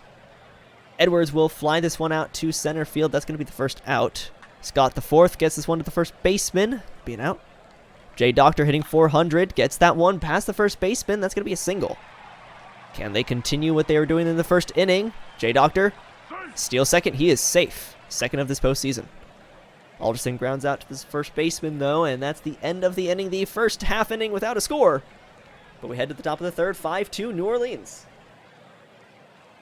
All right, Christopher Brew will lead off for New Orleans. Grounds out to the third baseman, Io Torrent. Here gets, that'll drop. So that's a single. Another hit for New Orleans. Their 7th of the game. Geronimo cracks this one deep, but that'll be a warning track fly out. 2 outs for New Orleans. Todd Hafner up, and he strikes out. So after scoring 5 in the first 2, New Orleans goes scoreless here in the third. And Death Valley, let's see if they can get some of that back. Jacob, that's a good start. Drops that one into center field for a base hit. Mike Boss Jr. gets that one in the gap. Runners he goes to third, so runners at the corners, no outs. And Tex Walker, deep to center field, and he's running, and he's scoring. So 5-3. DVS takes one back. Runner at first, 1 out for who gets plunked. Absolutely nailed. And Trevor Duncan will load the bases there as he hits a liner into right field. So Matthew Edwards is up, and this looks like it'll be another sac fly, and it is. So 2 runs back now for DVS. It's 5-4. It looks like we're up for another wild game here. But a grounder to third, gets sent to second base. So 2 runs on 3 hits for Death Valley, as the lead is cut down to 1 now for New Orleans, where Wolf will hit one over the second baseman's head for a single. Lineup turns over. Wolf steals second with ease. Beauregard slips back in and strikes out for the first out. That's the 8th strikeout now for Justin Sims. DeStefano Jr. grounds to third, but the runner will advance. Grounds to first, runner advances to third. Now he scores on the Naz Hamed double. So 6-4, a lot of scoring in this game. Fowler grounds to the shortstop. That'll end the inning, so New Orleans just gets one. And we head to the bottom of the 4th. DVS, Jay Doctor, the leadoff man, will lead off the inning. And he draws a 4-pitch walk. Alderson's up, but Jay Doctor steals second. That looked close. And another 4-pitch walk. So 2 base runners on 8 pitches. And Chris Jacob hits a single. And oh boy, bases loaded, no outs for Mike Boss Jr. Oh, and over a jumping first baseman. And we're going to have a tie game. Runners at first and second, still no outs. DVS looking to put up a crooked number here, maybe. Tex Walker up. And oh boy, that drops in center field. Bases loaded. He will pop back to I think the pitcher. Trevor Duncan strikes out. So now we really quickly went to bases loaded, 2 outs, and another strikeout. So DVS does get 2, but has to feel a little bit disappointed. They did have the bases loaded, no outs twice. Converted one time, not the other.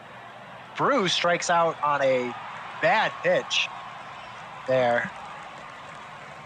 As Buster Baxter comes in to pitch now for Death Valley. Io Torrent flies out to left field. Geronimo steps up. He'll ground out to second base. And so quick inning for New Orleans. Haven't seen many of those. But it's 6-6, bottom of the 5th. Death Valley now with a chance to take the lead. Rodica Scott up. He strikes out. Pleasance in relief now, as both teams have turned to their bullpen and maybe stopped the bleeding a little bit here. Jay Doctor will ground out to shortstop. Elliot Alderson will draw a full count walk. So 2 outs. New pitcher, Derek Yeater. And he'll surrender a single to Chris Jacob. Mike Boss Jr. hits one right to the center fielder. Oh boy. And they sent the runner and they got him at home. So no runs. Oh, again, the runner's left on base for DVS. Top of the 6th, Todd Hafner, what's new? Leadoff, double, hits everywhere. Both teams already at double-digit hits. Wild pitch to Werewolf. So Todd Hafner's already at third. And Wolf will strike out. So 1 out, but the runner is at third. And Beauregard will get that one down. So another RBI for the former New Orleans MVP. And we have another lead change. Now 7-6. And they strike out Stefano Jr., but Beauregard steals second. Naz Hamed steps up here. And that looks like that'll end the inning, and it does. So they got 2 hits. They score 1 run. New Orleans takes the lead back, 7-6. Bottom of the 6th. Let's see how much DVS can score. Tex Walker draws the bases loaded walk. Checks his swing, and Tex Walker takes second. Back in the batter's box. Deep fly ball to center field. Tex Walker gets third base with no trouble at all. Trevor Duncan, he'll strike out, so 2 outs here. Runner at third. Really want to get that run in if you can, but you can't. Matthew Edwards strikes out. Top of the 7th. Good luck as this game wraps up here. Vidal Valor is going to continue things in this wild game, back and forth. Leads off with the walk. Brew will strike out swinging. Io Torrent takes a walk as well. First and second for Geronimo. Pop up in foul territory. Catcher will get that one. Hafner will strike out swinging. Stranding runners on first and second. Oof. Marcus Scott the 4th, at the very least hitting over 200, trying to get on base to lead things off. Fly ball to right. It's going to be caught though. Jay Doctor. That's going to drop into the gap in right center field, and safe at second. Runner in scoring position for Alderson. make that runner 90 feet away for Alderson as Doctor steals third. Alderson will bring that run in, and it is tied 7-7. Chris Jacob on first, or sorry, Alderson on first as Chris Jacob's at the plate. He'll strike out. Mike Boss Jr. will strike out as well, but this game is tied one more time, 7 apiece. And at the top of the 8th, we are approaching the final innings here. Who will come out on top? W.R. Wolf gets this one into center field. That's going to be a single. Beauregard will let that pitch go, and Wolf is caught stealing. Maybe should have swung. Beauregard will strike, or will ground out to the shortstop for the second out. And DiStefano Jr. flies out to left. And that'll be the end of the inning. So a 0 spot put on the board by New Orleans. Will Death Valley respawn with a run? Tex Walker, 357, grounds out to the shortstop. The weird mushroom man himself flies out to left. That'll be an out. Trevor Duncan. Ooh, gets that one past the first baseman. Runner on first. Edwards. Now would be the time to break out of your slump. A walk will do it. Runners on first and second for Rodicus Scott. Big double earlier this series. And that's an error at first. The throw. That's going to score the run. Death Valley with a late lead. Jay Doctor hitting 444. You want to bring these runners home, but no. A grounder to the first baseman ends the inning. It's up to the bullpen now. Death Valley wanting to hold on to a 1-run lead. Not Hamid having different plans. Gets himself on first with a single. Del Valor. Oh boy, a walk. Oh boy. Runner in scoring positions, Christopher Brew. Could this be a double play? 4-6-3. It is. 2 outs. Io Torrent. A strikeout to end the game, and the underdogs, Death Valley, being hot at the end of the season, take the win? What is happening? Heartbreaking for New Orleans there on the error. New Orleans with the New Orleans with the best record, and this is what happens. Death Valley upsets them, taking 2 wins in New Orleans, taking a win at home. There DVS doing their best Sarasota impression. There goes my TPE for this season, I guess. Oh no, my teeps. Assuming I actually did the playoff predictions correctly. I've messed that up more than once. I don't understand, though, but Death Valley advances, taking a 3-1 win over New Orleans. We have 2 more games. We have only 2 more games. We don't have any words. There was something that was said on stream. Death Valley takes the win. I have to give player of the game to Naz Hamid on New Orleans, 4 for 5 with 3 RBIs and a run. I don't know what the game's going to do, but 4 for 5 day from Hamid, trying to just drag his team kicking and screaming into the second round. Same with Beauregard, 2 for 5 with 4 RBIs.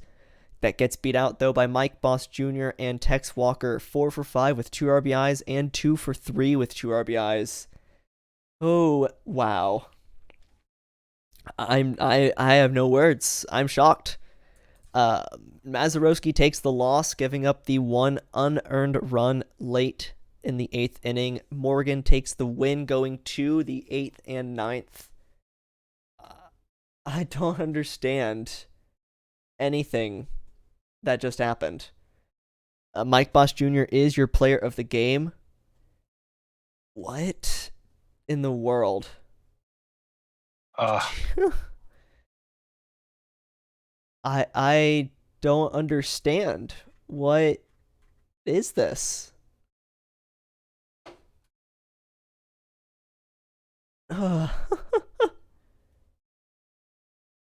Wow.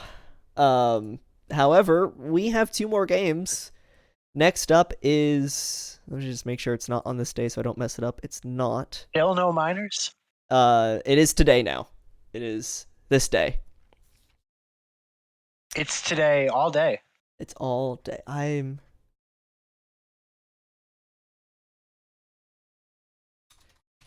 just shocked. I'm just shocked. Yeah, wow. I wish I had something to say other than wow, but I don't. I just have to say wow.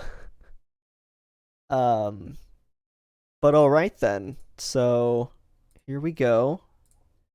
Doing these changes for this weird. So I actually hold on. Up. Can I first off can I see Beckett's stamina, please? He's dead. He's at 27. No, not. Oh, okay. That's okay. That's what I thought. All right. Yeah. I was hoping the days off would help, but Not enough. okay.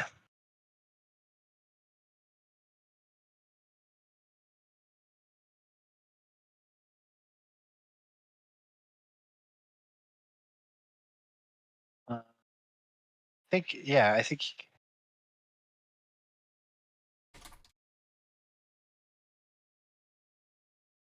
Yeah, just continue. Just keep going with what I wrote. That's fine. Okay. Beckett is closer. High leverage. Gordon is stopper. 7th and close. High leverage. Oil can is long relief. Avoid high leverage. And Mitchell is just none specified. Put her at middle relief. Do what? Put her at middle relief. Middle relief. Okay. There you go. Bears. Booze, Goose, or Stamina? Let's find out together. Booze Gooser is dead. He is 26%.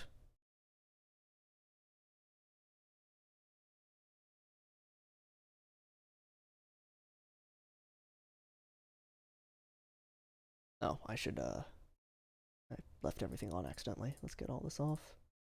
There we go. Okay. Alrighty, there's our changes. Mods, let's get a thing. Game 5, who moves on? Firehawks or Da Bears?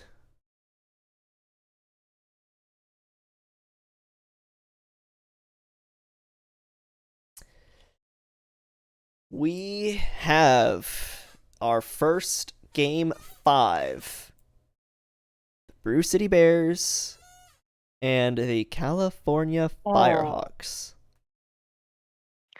I can lead this one off if you'd like. Sure, if you want. Yeah, why not? Alrighty.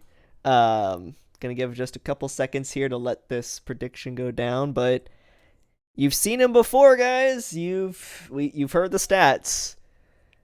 Firehawks and Bears. You've got the lineup there. It is your decision what to do with it. Those that are gambling.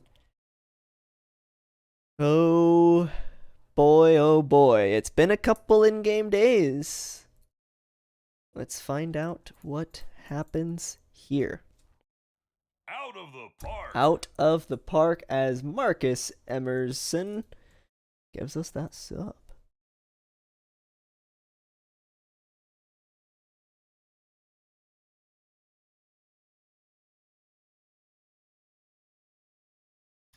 I'm going to go ahead and get this game underway. So, Dirk, take away the first 2 innings. Ooh-wee. All right, let's go. Game 5. BNN is off. Excellent. Okay. Good. The house that Pancakes built. Firehawks versus the Bears.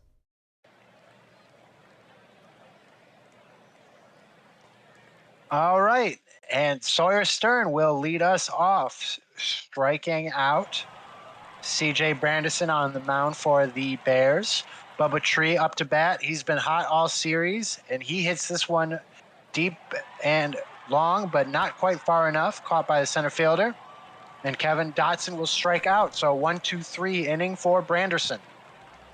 Bears come up now. Aldridge leading off the inning. Mrs. Dirk on the mound. Strike out. First out of the game for the Bears. Underrated, up to bat now. And that one's hit right to third base. Tosses it over. Second out.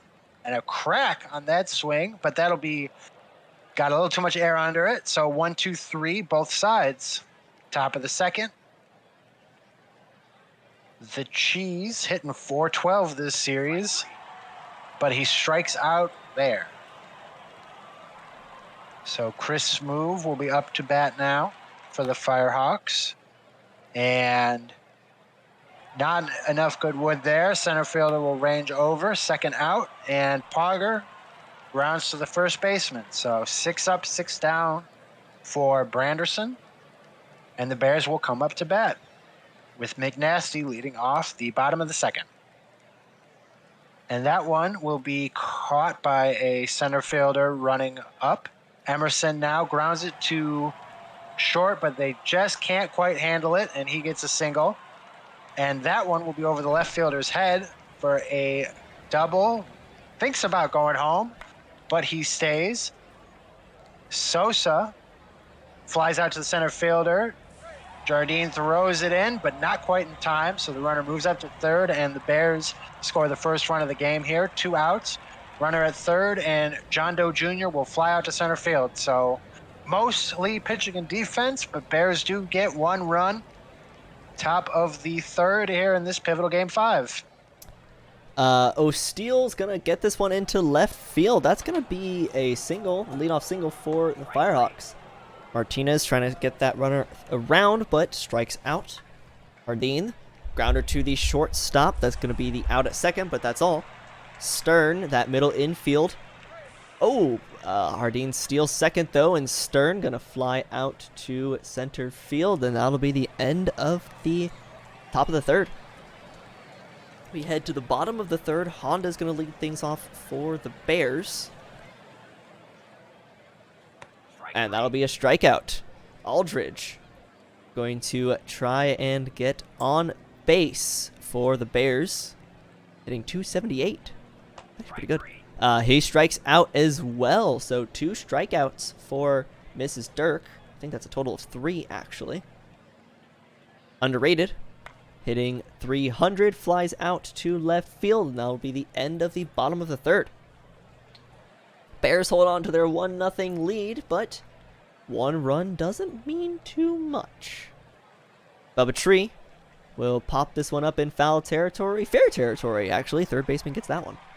Dotson, that one's going to get past the third baseman. Firehawks have a runner on first. The Cheese grounded to the first baseman. They get the fielder's choice at second. Smoove waits because the Cheese steals second. Smoove's going to get this one into left field. Caught, though, by the left fielder, and that'll be an out. That'll be the end of the fourth. Going to the bottom of the fourth. Brew City still with the 1-run lead. Steve, grounder to the shortstop. McNasty to the second baseman, liner. Emerson to the, takes a walk. Walks out with the Crocs out. Oh, that gets past the infield there. That'll be a single. Runner on first and second for Sosa.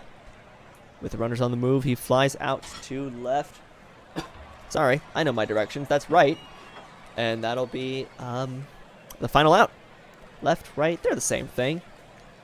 Pogger, left fielder to lead things off, hitting .214. That's going to be a strikeout looking. O'Steele hitting .333. That's going to be a strikeout looking as well. Martinez, the catcher, hitting .188. Needs to try and bump that up. And that infield hit to the pitcher is not going to do it. So that'll be the final out of the fifth. Heading to the bottom, John Doe Jr. Going to line that one to right field. That's going to hit in the corner. That'll be extra bases. That's a double. Martin Honda going to fly this one to center field. Will they test the arm? Nope. Doe Jr. will stay. Aldridge going to get this one into left field. That drops in. Should be runners from the corners. And it is. Underrated, hitting 286. Maybe not so underrated, though. That's an error, and a run scores. The first baseman there unable to handle that. To the shortstop, they get the fielder's choice at second, so runners on the corners for McNasty. Looks like they replaced the pitcher there. Branson now on the mound gets the strikeout to end the fifth. Brew City Bears up 2-0. That's still overcomable for the Firehawks. Though a strikeout from Hardeen's not going to help. Stern to follow that up, hitting only 150 from the leadoff spot. He'll strike out as well. Bubba Tree hitting 388, 389. Grounded to the second baseman will end the inning. Firehawks just can't seem to get anyone on consistently. Brew City Bears in the bottom of the sixth. Marcus Emerson hitting 188. Gets that one into left field. That's going to be a single. Hitting now 230. Crocs out. Flies out to right field. That'll be the first out of the inning. Sosa with a runner on first. Takes a walk. So runner in scoring position for Doe Jr. Hitting almost 500. Make that hitting 500 and a 3-run shot to right field, almost 400 feet for Doe Jr. And that spells some trouble for the Firehawks now, down 5-0. Martin Honda is going to continue this inning. Fly ball to right field. And Vincent Aldridge strikes out looking. So they get out of the inning, give up 3. And a 5-run lead is still doable. But you start getting some runners on. Have to get it started soon. Yeah. That won't do it. Dotson will fly out to the first baseman. The Cheese comes in for California. He'll fly out to left field. Chris Smoove, he'll get that through the gap. So there's a single. Base runner for California. Deluxe Pogger comes up, and that one will drop in left field as well. So runners on first and second. But Tyler O'Steele will strike out. So 2 hits. California gets a little bit going, but no runs. And we head to the bottom of the 7th. Branson stays in. Underrated, leads it off. Grounds out to second. Stevie Steve gets that one past the second baseman. So runner at first, 1 out. For the Bears, McNasty hits one too short and they get the 5-6-3 double play to get out of the inning there. So 6 outs left for California. Danielle Martinez will lead it off. Will Millis in now to pitch for the Bears, and Martinez with a leadoff single. So Jardine in the 9-hole, hitting 293, and he will pop out to the shortstop. Sawyer Stern helps break up that cold streak, hits a single. California's got runners on first and second again. But Bubba Tree hits a grounder to first. They get the fielder's choice.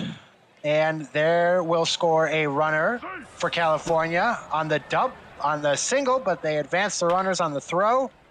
So runner on second and third, and this will score 2 runs, double by Cheese. So Bears up 5-3 now, 2 outs, man on second for Chris Smoove, who strikes out. So the Bears are able to stem the bleeding a little bit here. Bottom of the 8th now for the Brew City Bears as James Gordon comes in to pitch. Emerson up to bat. Emerson will fly this one. Nope. Just kept carrying it. Maybe the wind took that one. And it's gone. Looked like it might have been a fly out, but it is a 6-3 game. Brew City takes the lead. With a Crocs out comes in, and that one's deep too, but that one will be caught in left field. Sosa will get this one, ground that kind of to second base, and they picked off the runner at first, so they erased that base runner, but get another as John Doe Jr. hits one to center field for the double. And a wild pitch will advance him to third, and Honda will ground that one to third base, so they are able to hold the scoring to 1 run.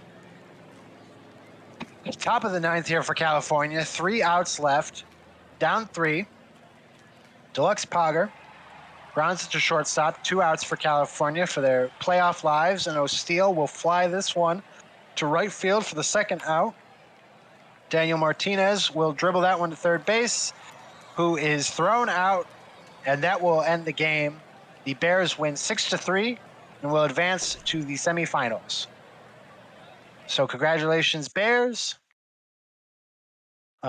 Just not quite enough for California there, as the Bears are able to win Game 5 at home. John Doe Jr. gets the series MVP, hitting .529 with 2 home runs and 6 RBIs. Jesus.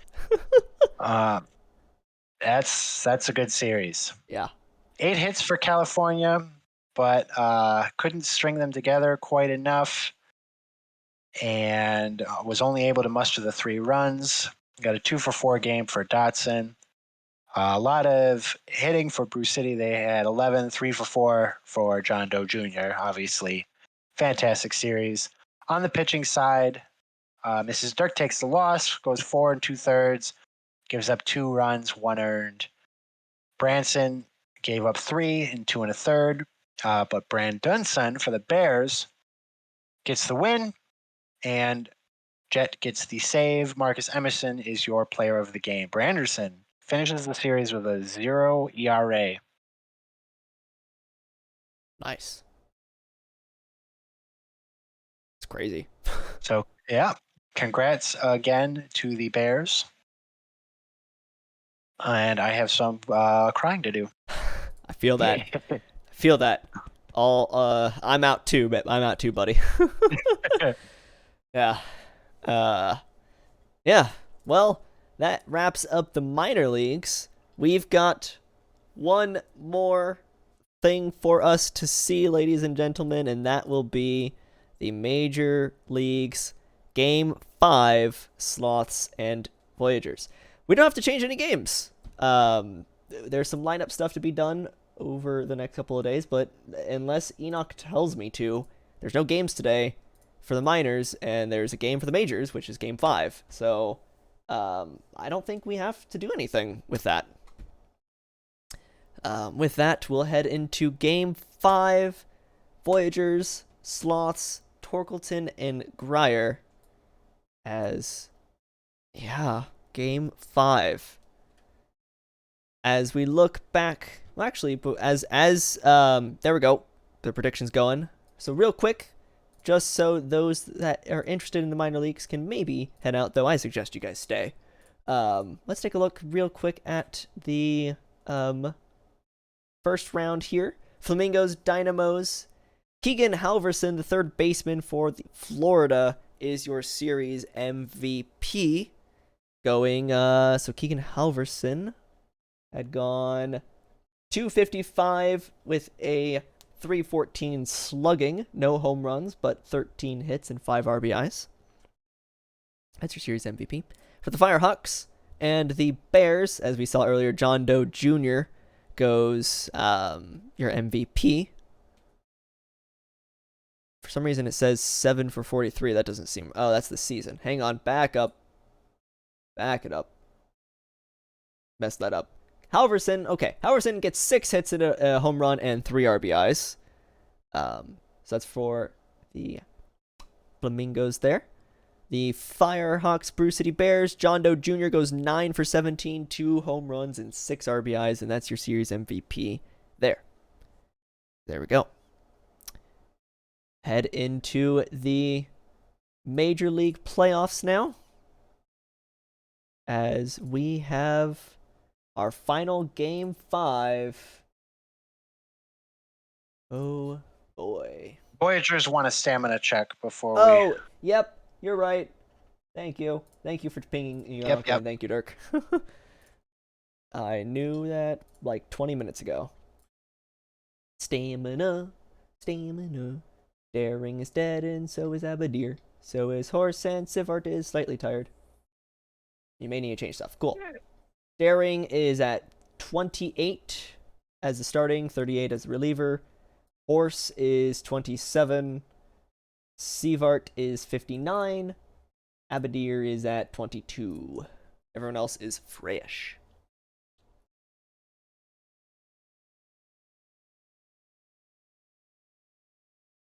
Sloths, now's your time as well. Juosu, if you're still awake for whatever reason, now's your time for changes. Juosu, yours? Oh, Bosox is up. Okay, I was like, wow, Juosu's still up? What the heck? Wow, look at the money on this game. I know. Wow. That, Yeah. and it looks like Huh. Shu's putting down 25 million? As Shu Apparently, does. he hasn't lost enough this season. Apparently, yeah. Everyone else is middle relief. Okay, Bobby Daring, middle relief, used less often, and no rolls. Hang on, there's more. Oh my goodness. Okay. Bill Graves. Well, I'm gonna just do this picture as you go through. So sorry, O'Sullivan, it's middle relief, used more often. Oh, okay, all right. Samson Price is middle relief, normal usage. Pax is at middle relief, used less often. And I already did Daring, so let's get that to adjust. That way it looks right. Stopper, 8th and closer, middle use more often, middle normal, middle less. Okay, so there's your bullpen. There's more. Strategy. Packs. Abdir. Do you have adjusted team? 25 pitch count. There's that.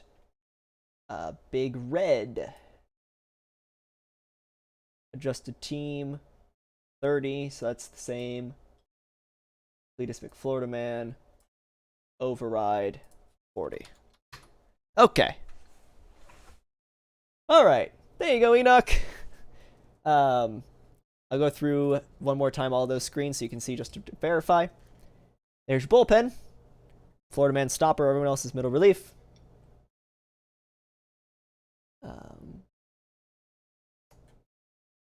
Abadir is 25 and adjust.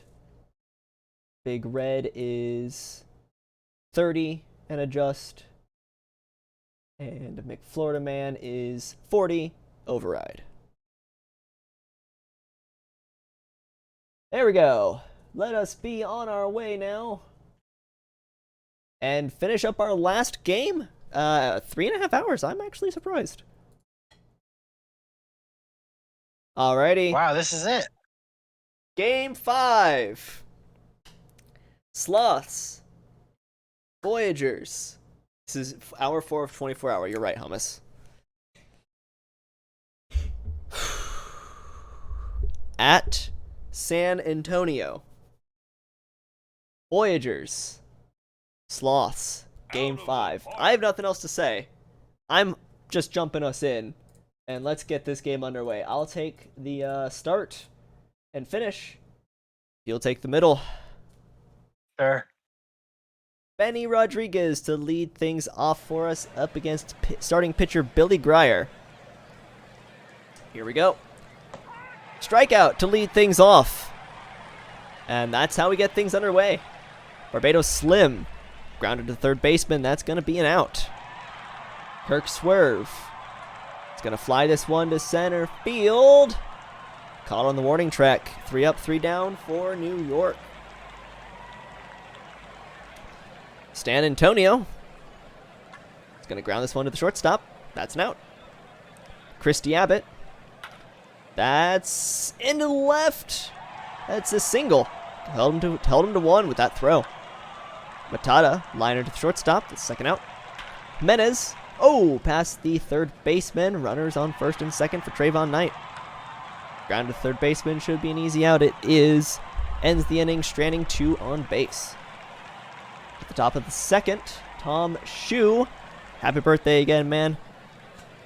Here we go. Takes a walk. Hey, I'll take that. Take a walk on my birthday. Rusty Kuntz. He's going to strike out swinging. Daytona. Following things here. Ground to the first baseman. They get the double play, 3-6-3, ending the second inning. Going to the bottom of the second with pork chop sandwiches to lead things off for us. That's going to be a fly ball to left. Suadot is going to fly this one to center field. That's an out. McDonald Jr. That's a grounder to the third baseman and an easy play.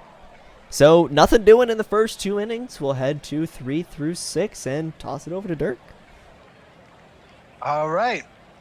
Here we go. The Voyagers, Whedon boys will lead it off. And wow, amazing play out in center field. Peter Pretzelman will strike out for the second out. Wolf Ruff up now. And he will, looks like, fly out to left field. Yep, caught at the warning track. So the Voyagers go 1, 2, 3. And Billy Greer continues what is a great start for him so far. Pork Torkelton on the mound for the Voyagers, and Anchovy will fly out to left field. Pork rocking his Sarasota hat. Threw me off for a little bit there. San Antonio gets a double over the left fielder's head. And Christy Abbott follows it up with another one to right field. So the Sluts take a 1-0 lead here in the bottom of the third. One down, Akuna Matata.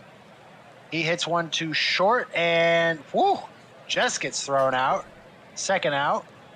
That one will hop over the second baseman, and Christy Abbott will come around to score. So 2-0. Jimenez on first base. Trevin Knight, he's up to bat, and he will send this one out of here. 110 miles per hour, that left on a plane. 4-0. Sloss up here in the third. Broke this game open out of nowhere. Pork chop sandwich is up to bat now, carrying an 0-67. So he will happily take the full count walk with 2 outs. And Sudat will strike out. So the Sloths get 4. And this goes from being a tie game to trouble for the Voyagers. Benny Rodriguez leads off, flies out to right field. Barbados Slim up to bat now. He kind of taps that one, but it goes way deep to right field, but gets caught for the second out. Kirk Swerve, dribbler, past the pitcher, legs it out for a single. Tom Shu steps up to the plate, but he flies out to center field. So 1 hit for the Voyagers as they get only their second base runner of the game here in the 4th inning, but nothing across. Bobby McDonald Jr. will pop out to the shortstop. Anchovy comes up and strikes out. So 2 quick outs here for the Sloths. Bottom of the 4th, San Antonio up to bat now. And he will draw a 4-pitch walk. Christy Abbott up to the plate again. And Christy Abbott will strike out. All right, I went to make a sandwich. What happened? Every time you leave, the game explodes. Double, and I heard the home run. yeah, and then the home run. Jeez. As Rusty Kuntz gets plunked, and Voyager's looking to crawl back into this one. Jackie Daytona gets a double. Rusty Kuntz on third. Oh boy. Whedon Boys gets a single to left field, so runners on the corners. Voyagers scratch across their first run. Here's Pretzelman. Whoa! Crushes that one to the shortstop. Double play. No RBI, though, for Pretzelman.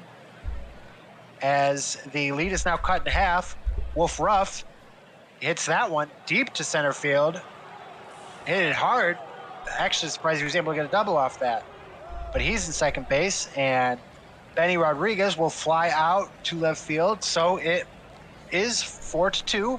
Voyagers get 2 back, staying in the game. Sloss up to bat now. Akuna Matata going up against Big Rig Tig O'Sullivan, flying out to left field. Jimenez grounds back to the pitcher. Second out. Trevin Knight strikes out. So 1, 2, 3, fly out, ground out, strike out. O'Sullivan getting him out however they can.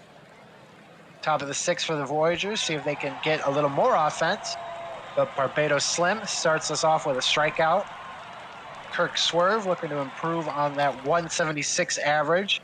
as the top of the lineup for the Voyagers, all hitting below 200, which is going to hurt.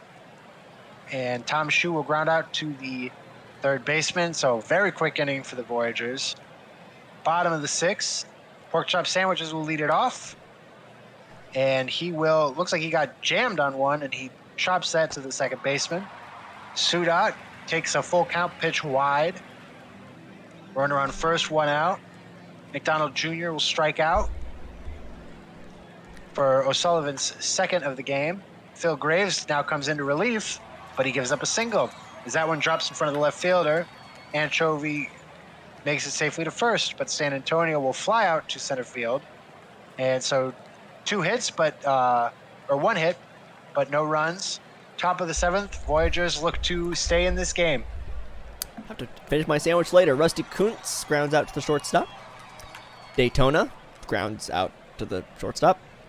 We Dem Boys. Actually, that's a hit. That wasn't a ground out to the shortstop. I'm shocked.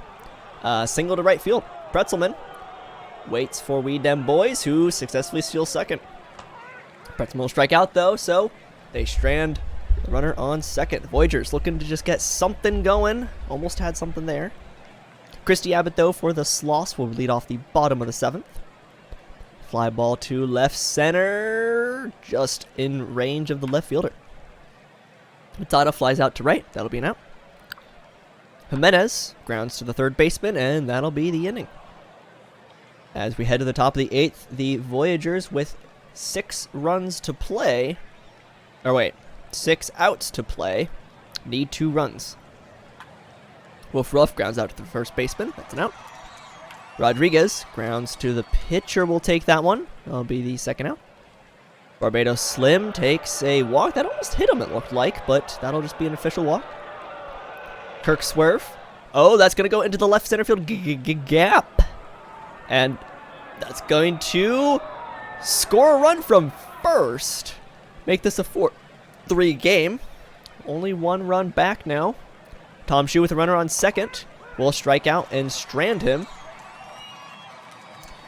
But that is a run. That's one of the 2 they need.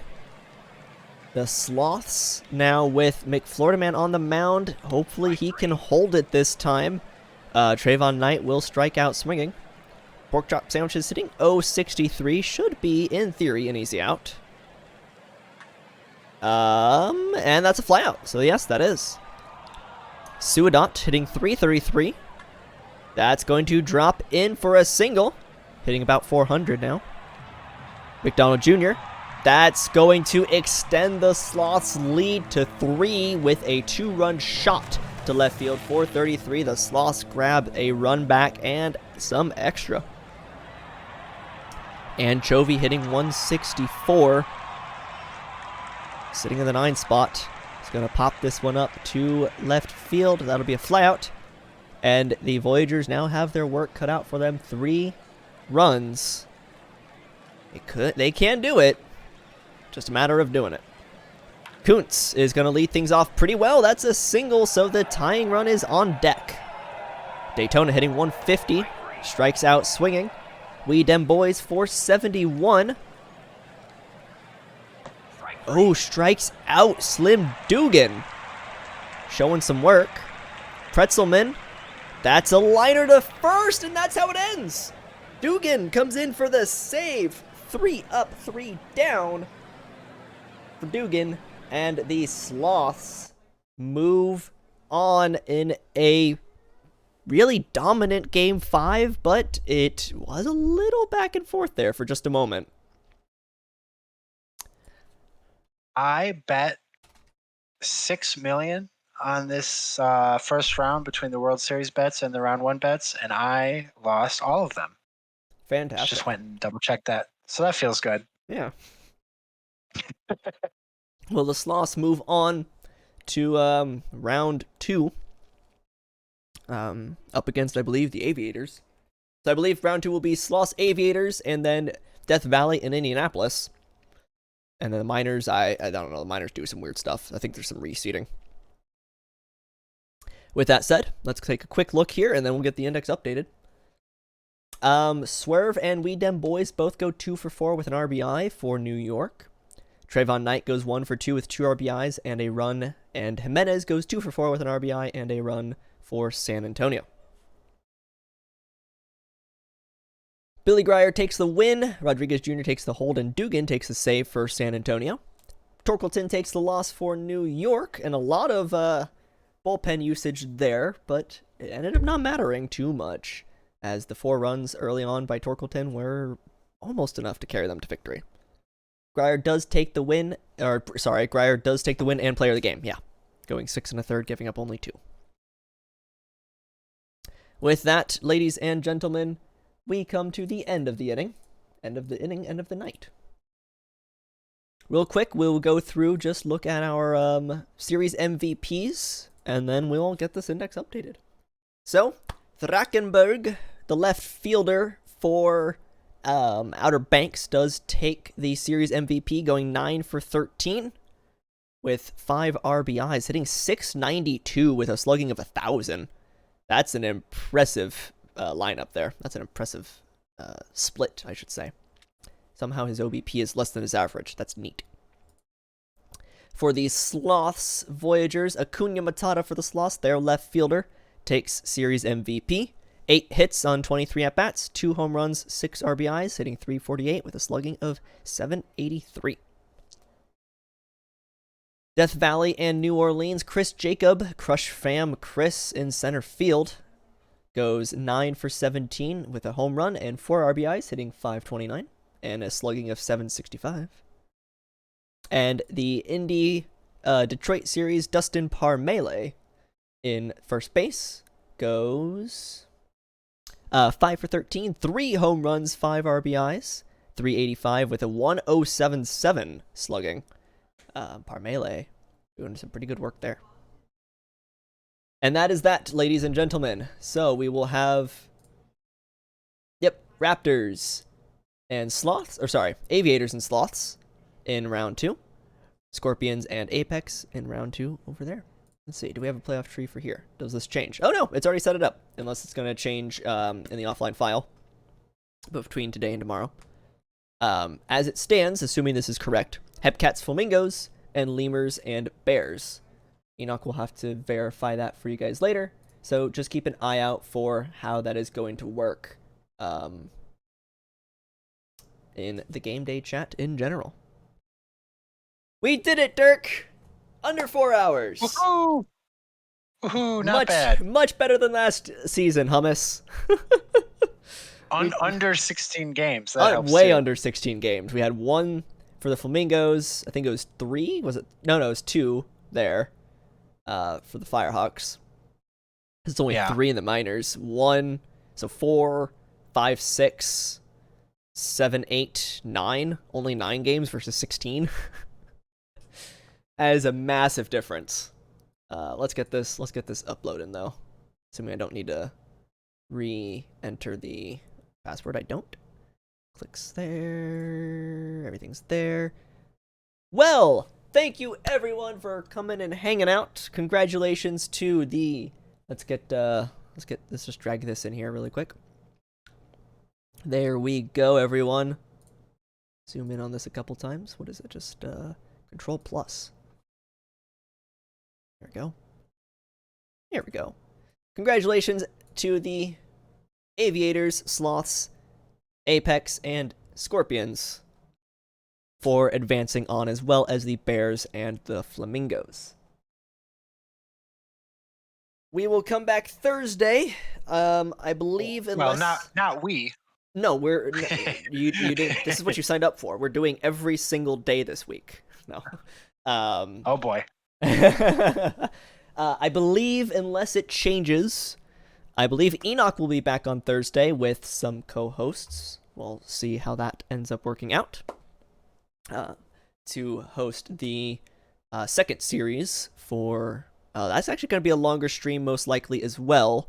I don't remember if the second set is 7 games or not.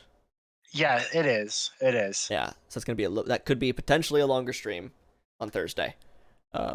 Make sure to tune in. That's a lot of opportunity for some free channel points just by hanging out and doing some predictions. Because you got quite quite a bit of chance it could be even worse than the 16-game playoffs last season. It most likely won't be, but there's a possibility there for it. So we'll see who hosts that. As of right now, I believe it's Enoch unless something changes. So yeah, who runs Thursday? I think Enoch. We'll find out. I'm gonna eat my sandwich.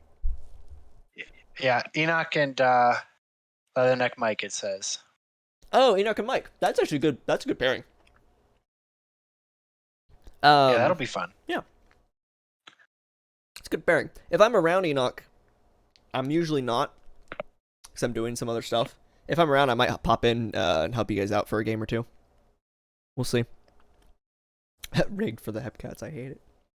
Yeah, I usually don't get home on time to do Thursday streams, and then I have to go real early in the night, so if I'm around, I might be able to help out for a game or two. I just definitely know I cannot do the whole stream. And I did tonight too, so we'll see how that works though. Woo! We made it through. I forgot last time, like 2 weeks ago, to do my payments for last stream, so I'm gonna do it right now so I don't forget. Perfect. Okay, job payouts, reply. Let's get the right numbers. Oh, I'm gonna stop sharing to you, just so you know. I don't think you really need to see it. Nope, okay, that's fine. Playoff stream 1026. Me. Money, money, money. Is it just Dirk Diglett on the site? Yep, one word. Excellent. Also, it's a playoff stream, so it's extra free money. Nice. It'll pay for all my lost bets. Just about. There we go. Very nice.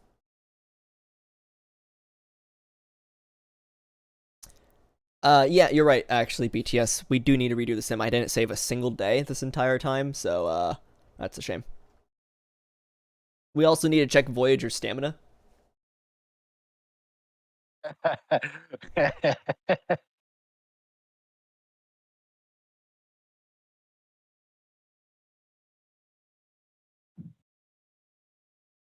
Let's see here. Let's do highlight message.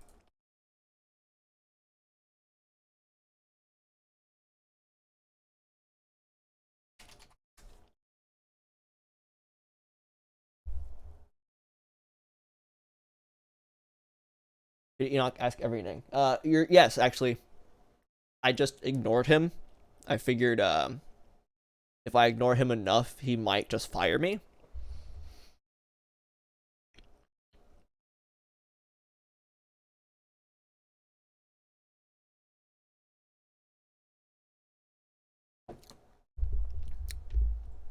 Alrighty. Well, we're just gonna sit here and chill until this is over. So, Dirk, if you need to head out, there's not much else. It's just sitting here and waiting until this bar fills up. It's my favorite part of the stream. Enoch would have to show No, me that. I am gonna head out actually. Yeah. Because I actually hear a Dirk Diglett Jr. in the distance. Fair enough. About ready for bed. So That's perfectly thanks fair. for having me. Of course. Thanks for coming on. It was about as fun as it can be watching every team you care about get crushed. Yeah, I feel that. Hey, I mean, I hate to say it. At least it isn't like a Death Valley Game 7 drop third strike into a 2-run walk-off home run against you. That me and Person Man, the GM, had to stream together. That was fun. Yeah, that's rough. That does not sound fun. Nope, and yet here I am still. Yeah. Anyway, thank you. Thanks for coming in and hanging out with me. Absolutely. Thanks for having me. It was a lot of fun. Yeah. See you later. All right. Bye, guys. Memories.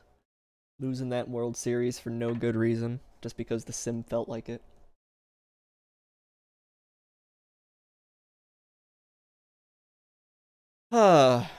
Let's see.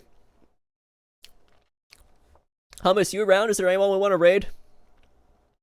OOTP streaming. I don't know what they're streaming though. There's these weirdos called PBE Sim are also streaming. We could maybe send people there. None of my friends are streaming though. That would be interesting to watch.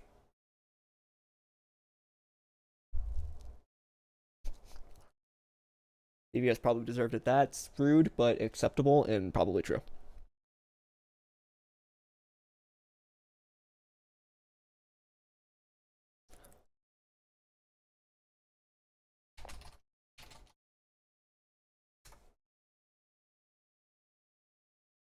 Pretty good sandwich for being so mediocre. Maybe it's just because I'm so hungry.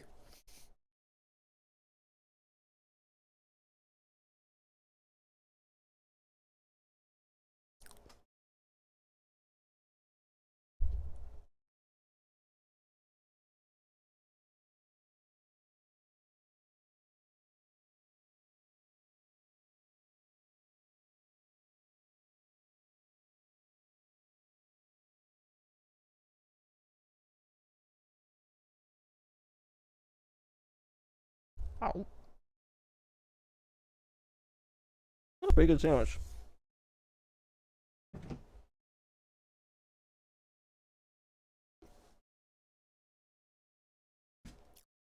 not even joking. That sandwich was just like bread, mustard,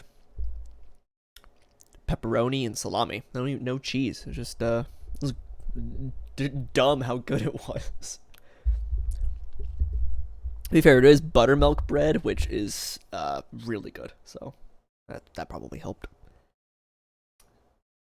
Not even like normal sandwich meats. It's fucking weird. It's weird.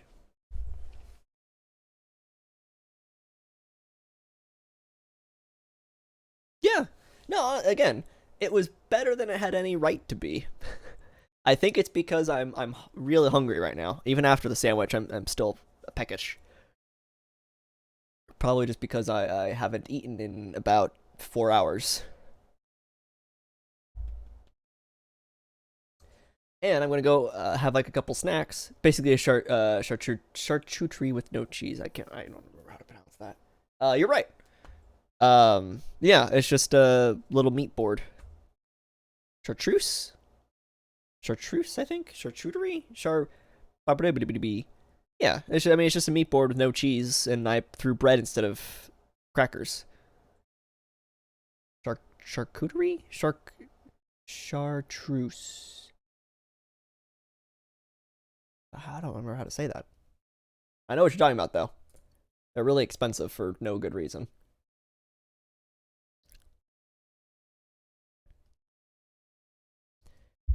I like the ones that come with, like, some salami, like a couple sausages, and then, like, those little small pickles.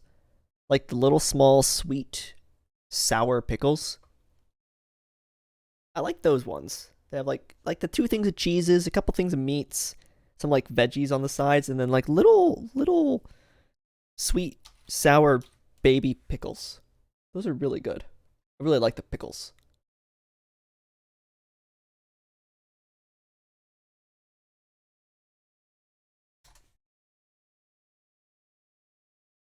Can't do sweet pickles. It's wrong.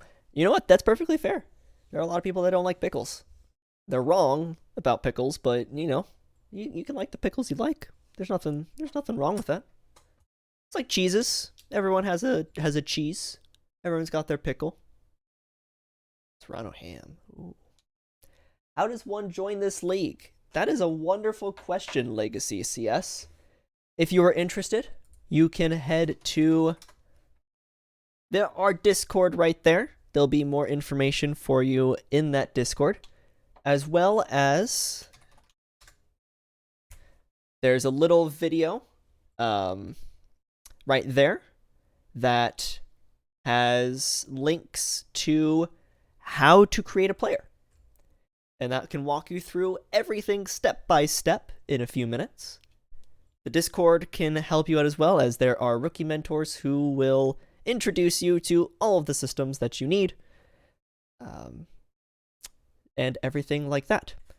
You can also, I'm going to throw the overlay up here, head to the link at the bottom of the screen, probaseballexperience.jsync.net, and that will also have a bunch of information that's going to help you out. There's a lot there. The rookie mentors can definitely help you with all of that, as well as that short YouTube video to introduce you to how to create your player. We'd love to have you. We're about to have our draft here pretty soon. Our minor league draft. You'll be drafted by one of the minor league teams, which are all amazing teams led by amazing people. That would be exciting. That's coming up soon. You're in for the right time.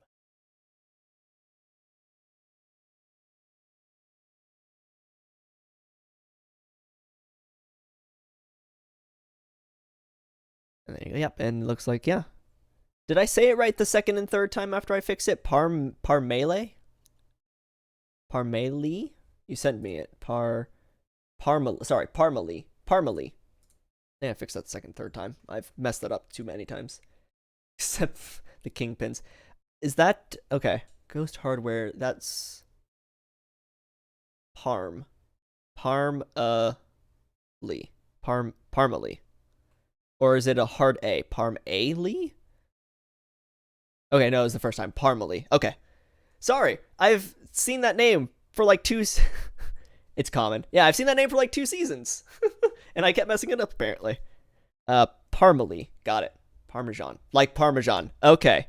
Parmalee like Parmesan. That's going to be in my brain. Right the first time. All right, cool. Yeah, Parmalee. Ghost Hardware. You... Okay, so you're... You are... Wait, Ghost, are you Sarah? Or are you Dom?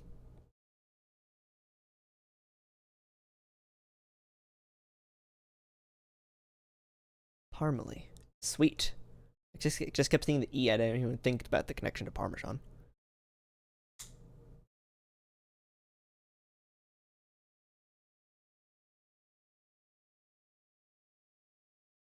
There have been many people that have been started complaining about Firefox to me. I'm assuming you're Sarah, though, because you're the one that brought it up, and I'm still hoping that at some point they fix it. Though I have heard from other people that it works perfectly fine on Firefox, so I don't know, man. Stuff's broken, and I don't know why.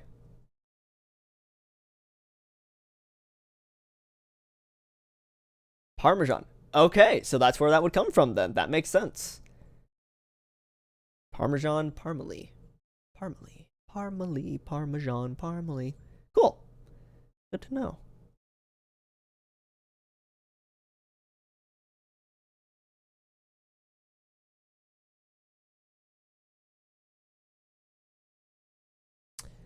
Alright, it looks like we're approaching, I think, our last uploading bar here.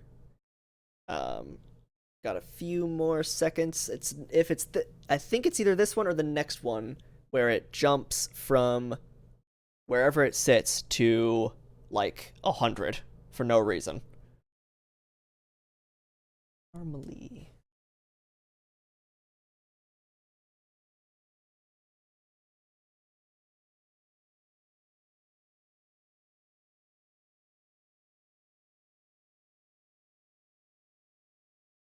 Assuming it didn't just get stuck.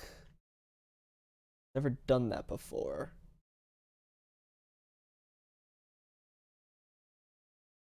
Usually, oh, okay. Yeah, I think this is the last bar. I think it's going to jump from 43 once it figures itself out to 100.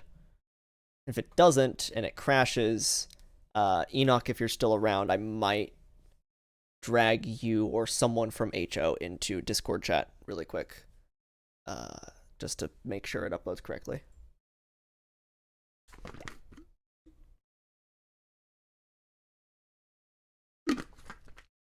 Sim file deleted. Yep.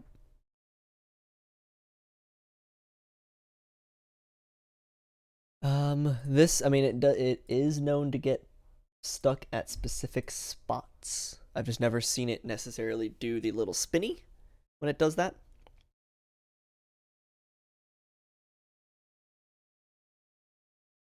Yeah, OOTP strange. I'm not gonna question it.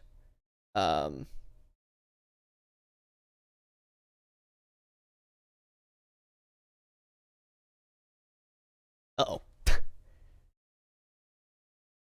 Okay. This has happened to me once before. And last time it happened, it did kick itself out of it and finish uploading. So, hey! It's not frozen, at the very least. And it's done! Like I said it would be. So that's good. Now I just need to hit the button.